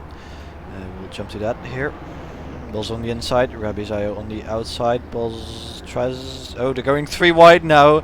As Toaster says thank you very much and just looks up the inside of Boz and drives around him. Like a pro. That's a really nice move there. That's just opportunistic racing. When you do that, you see a gap open up, you stick your nose in, that's a position extra. You have to be awake for that. So, yeah, James and I won't be doing that anytime soon. And we have Toaster is up into P8 now. And every position Toaster goes ahead, Toxic has to gain even more. As Rabizayo here looking around the inside of Toaster. Around the inside. Perfect English there. It's Toaster. Ooh, Toaster runs really wide on the curb there. Going 3 wide into turn 1. It's all kicking off now. It's kind of staggered rolling start. Toaster still safe there. Cuts off under braking there. Bit sketchy there. But we'll see if it gets reported. It might be a penalty.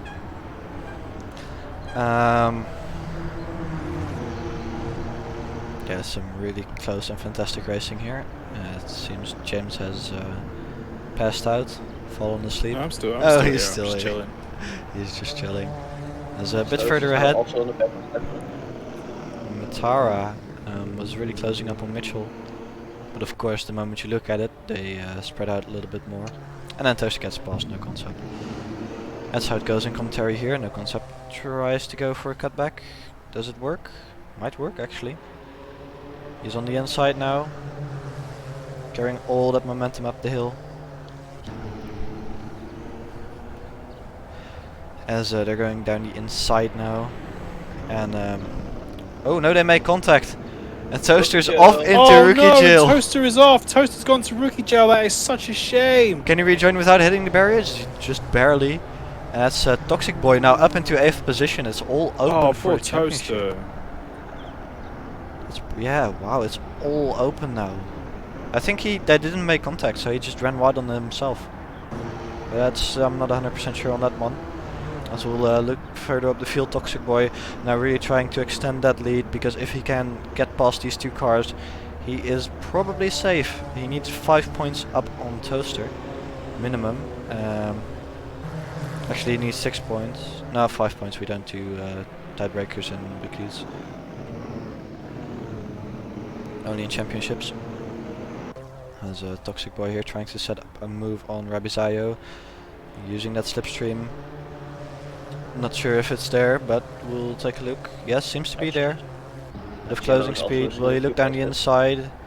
Has a look. Goes late on the brakes. And clears it. Nice and easy. Doesn't smash into the tire barriers, which is also a big plus. As Toxic Boy is now up into P7 and Toaster down in P11. Which is probably enough to get him. The win. But I'm not 100% sure on that one, even though I wrote the rule book. Which reminds me, we still need to release the newest version of the rule book.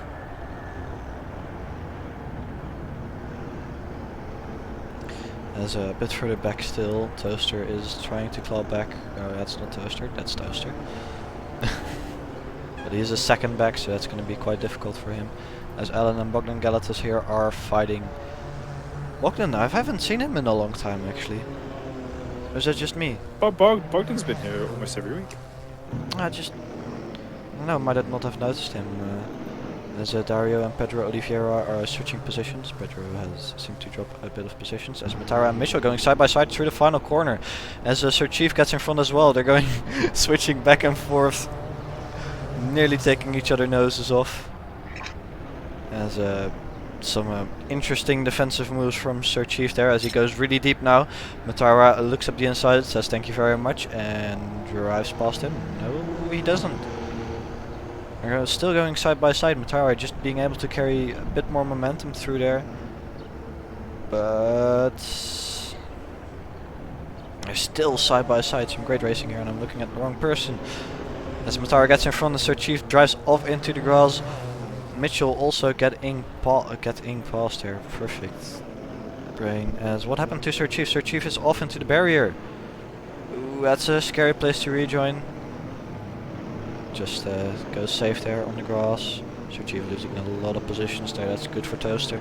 Toxic Boy's up into P6 now, which is really great for his championship bid. As Sir Chief is dropping even more positions here.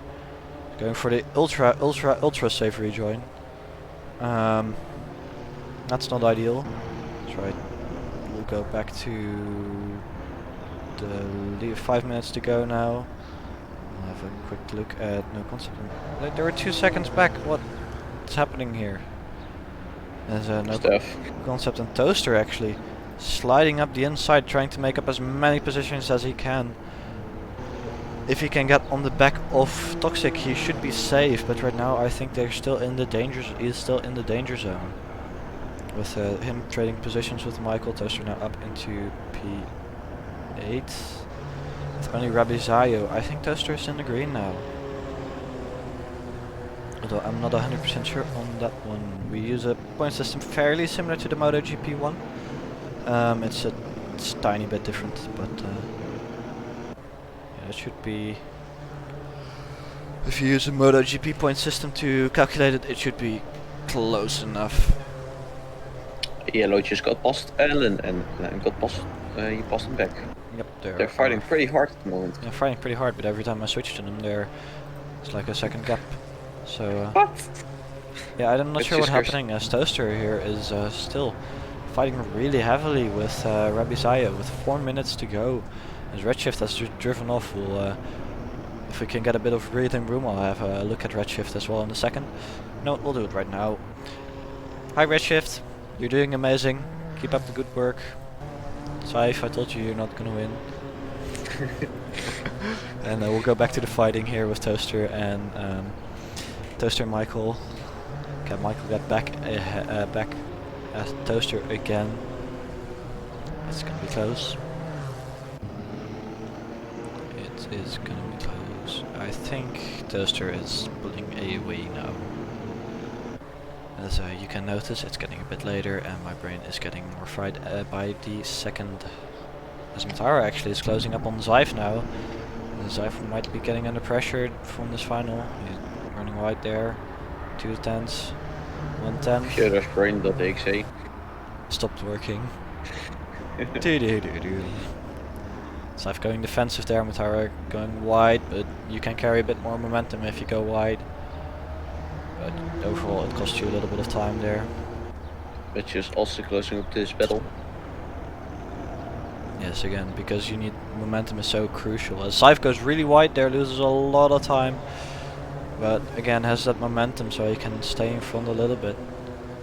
As all the fighting, because the moment you're fighting you're losing momentum, and it gives the car behind a good opportunity to get up. As Matara really closes up there, can get a good run on this straight, it seems like it. They're going side by side now, or is that just camera angle? No, they're going side by side. Zyf's on the other side of the track, on the inside, defending that line, breaking the slipstream, as Mitchell is really in a good shot for a podium here, as Zyf and Matara going side by side into the corner, both really respectful drivers.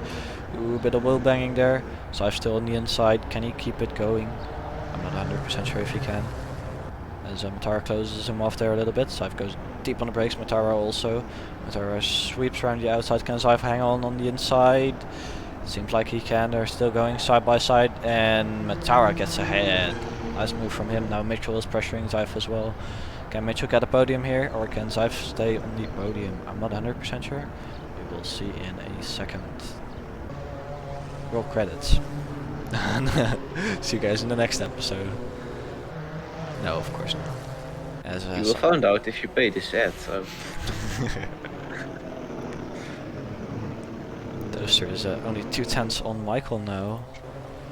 So, that's not Toaster, that's Toaster. Toaster and Mitchell both. If Toaster can get past Michael... Oh no, Toaster has actually lost the position to Michael. Toxic Boy is back into a safe position for the championship.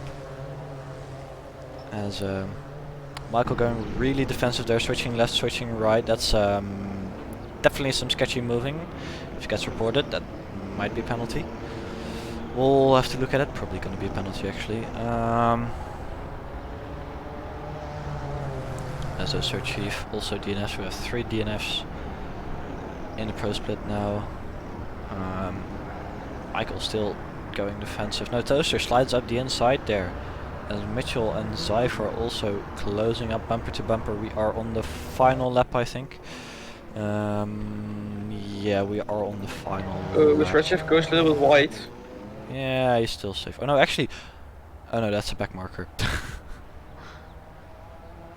I think now, based on current positions, Toaster is still going to take the overall event win, because he gained 5 points on Toxic by winning the first race, and Toxic is 2 places ahead of him now, which will be a maximum of 4 points difference for 6th and 8th. So I think Toaster is going to win overall by 1 point, unless Toxic can make up place within the last lap. Mitchell and Zyf, they're trading positions on the leaders on the final lap. Leader has finished. As they go really tight, Zyf staying there in P3. Whitetastic losing a position. No, actually gaining a position on Mitchell there, as we will go to the jump cam now, as a couple more close finishes, as everybody comes over the finish line. We will have a final look at the jump cam, as everybody's turning around for their nice and fun jumps. Doing some nice spins, as we'll actually go for a different angle to see the cars more, you'll see more cars crashing here, more people crashing. I believe I can fly. So we can get a tandem. Can we get a jump over another? As AC totally doesn't know what to do with it. So the car's just. That's somebody who tried and failed to take the jump there. So we get a couple more people here. We get the Baguette Mobile here over the jump. Bounces off, goes sideways, does a flip. And that was it for today. We'll see if we can get a. We will. I'm not sure if we will get any interviews. We might just have to end the stream. Get 2 interviews and then we'll end the stream. Who do you want? Let's get Toaster in. I'm not sure if he can speak, but you can always give it a try. And I have both. Actually, Hello, I think Toaster. that's- Is Toaster alive? That's a no. Said Stephen Oh, was just... great. He's got his microphone muted. Oh no. Yeah, well, it was an attempt. Then we could try and get Toxic. Chico Di Bell. Well, he just barely got second there. It was super close at the end, but Toaster just got past somebody, which was enough for him to get the first place in the championship. How do you feel? This race, the second race was just too much crashes everywhere, Yeah. including me, including Toaster, including Jim. Everything happened in this race. Yeah, it was pure carnage. It was a lot of fun to watch, though. Are you happy with what you finished, or do you think you could have had a bit more? No, I don't care where I finish. I just care about the racing. I mean, that's why we're here, to have a good race and have fun. That's the right mindset.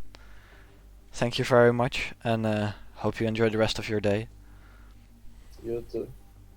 Let's try and get Scythe in. Scythe finished third, right? Yes! No one believed in me! Zyfe, great race. No one believed in me! What's this? Yeah, your podium finish. It was a really lucky there in the final couple corners. Hey, Scythe was really lucky there in the final couple corners, just getting that third place back. Oh, what do you mean lucky? Well, I mean, it was either pure skill or luck, and I'm more tempted to say luck. How was it luck? Because somebody ran right? Or if I just... No, we were just side by side in the last okay. corner. I was just better. I was just... No, we just say it's luck. Scythe, I'm just I a think bit I was better, disappointed but, that almost everyone said no to me getting a podium at the bets. no, I said no to you getting a win. Not to you getting a... I know, but in the bets, everyone voted no. Well, they're screwed a now. few person voted yes. I think it's only naughty, but still. Yeah, Naughty got like a lot of points. Okay. Well, Naughty, there you go. Well, guys, thank you very much, Scythe. And we are gonna wrap up this stream. I hope you guys enjoyed it. We tried a couple new things, and we will see you guys later on.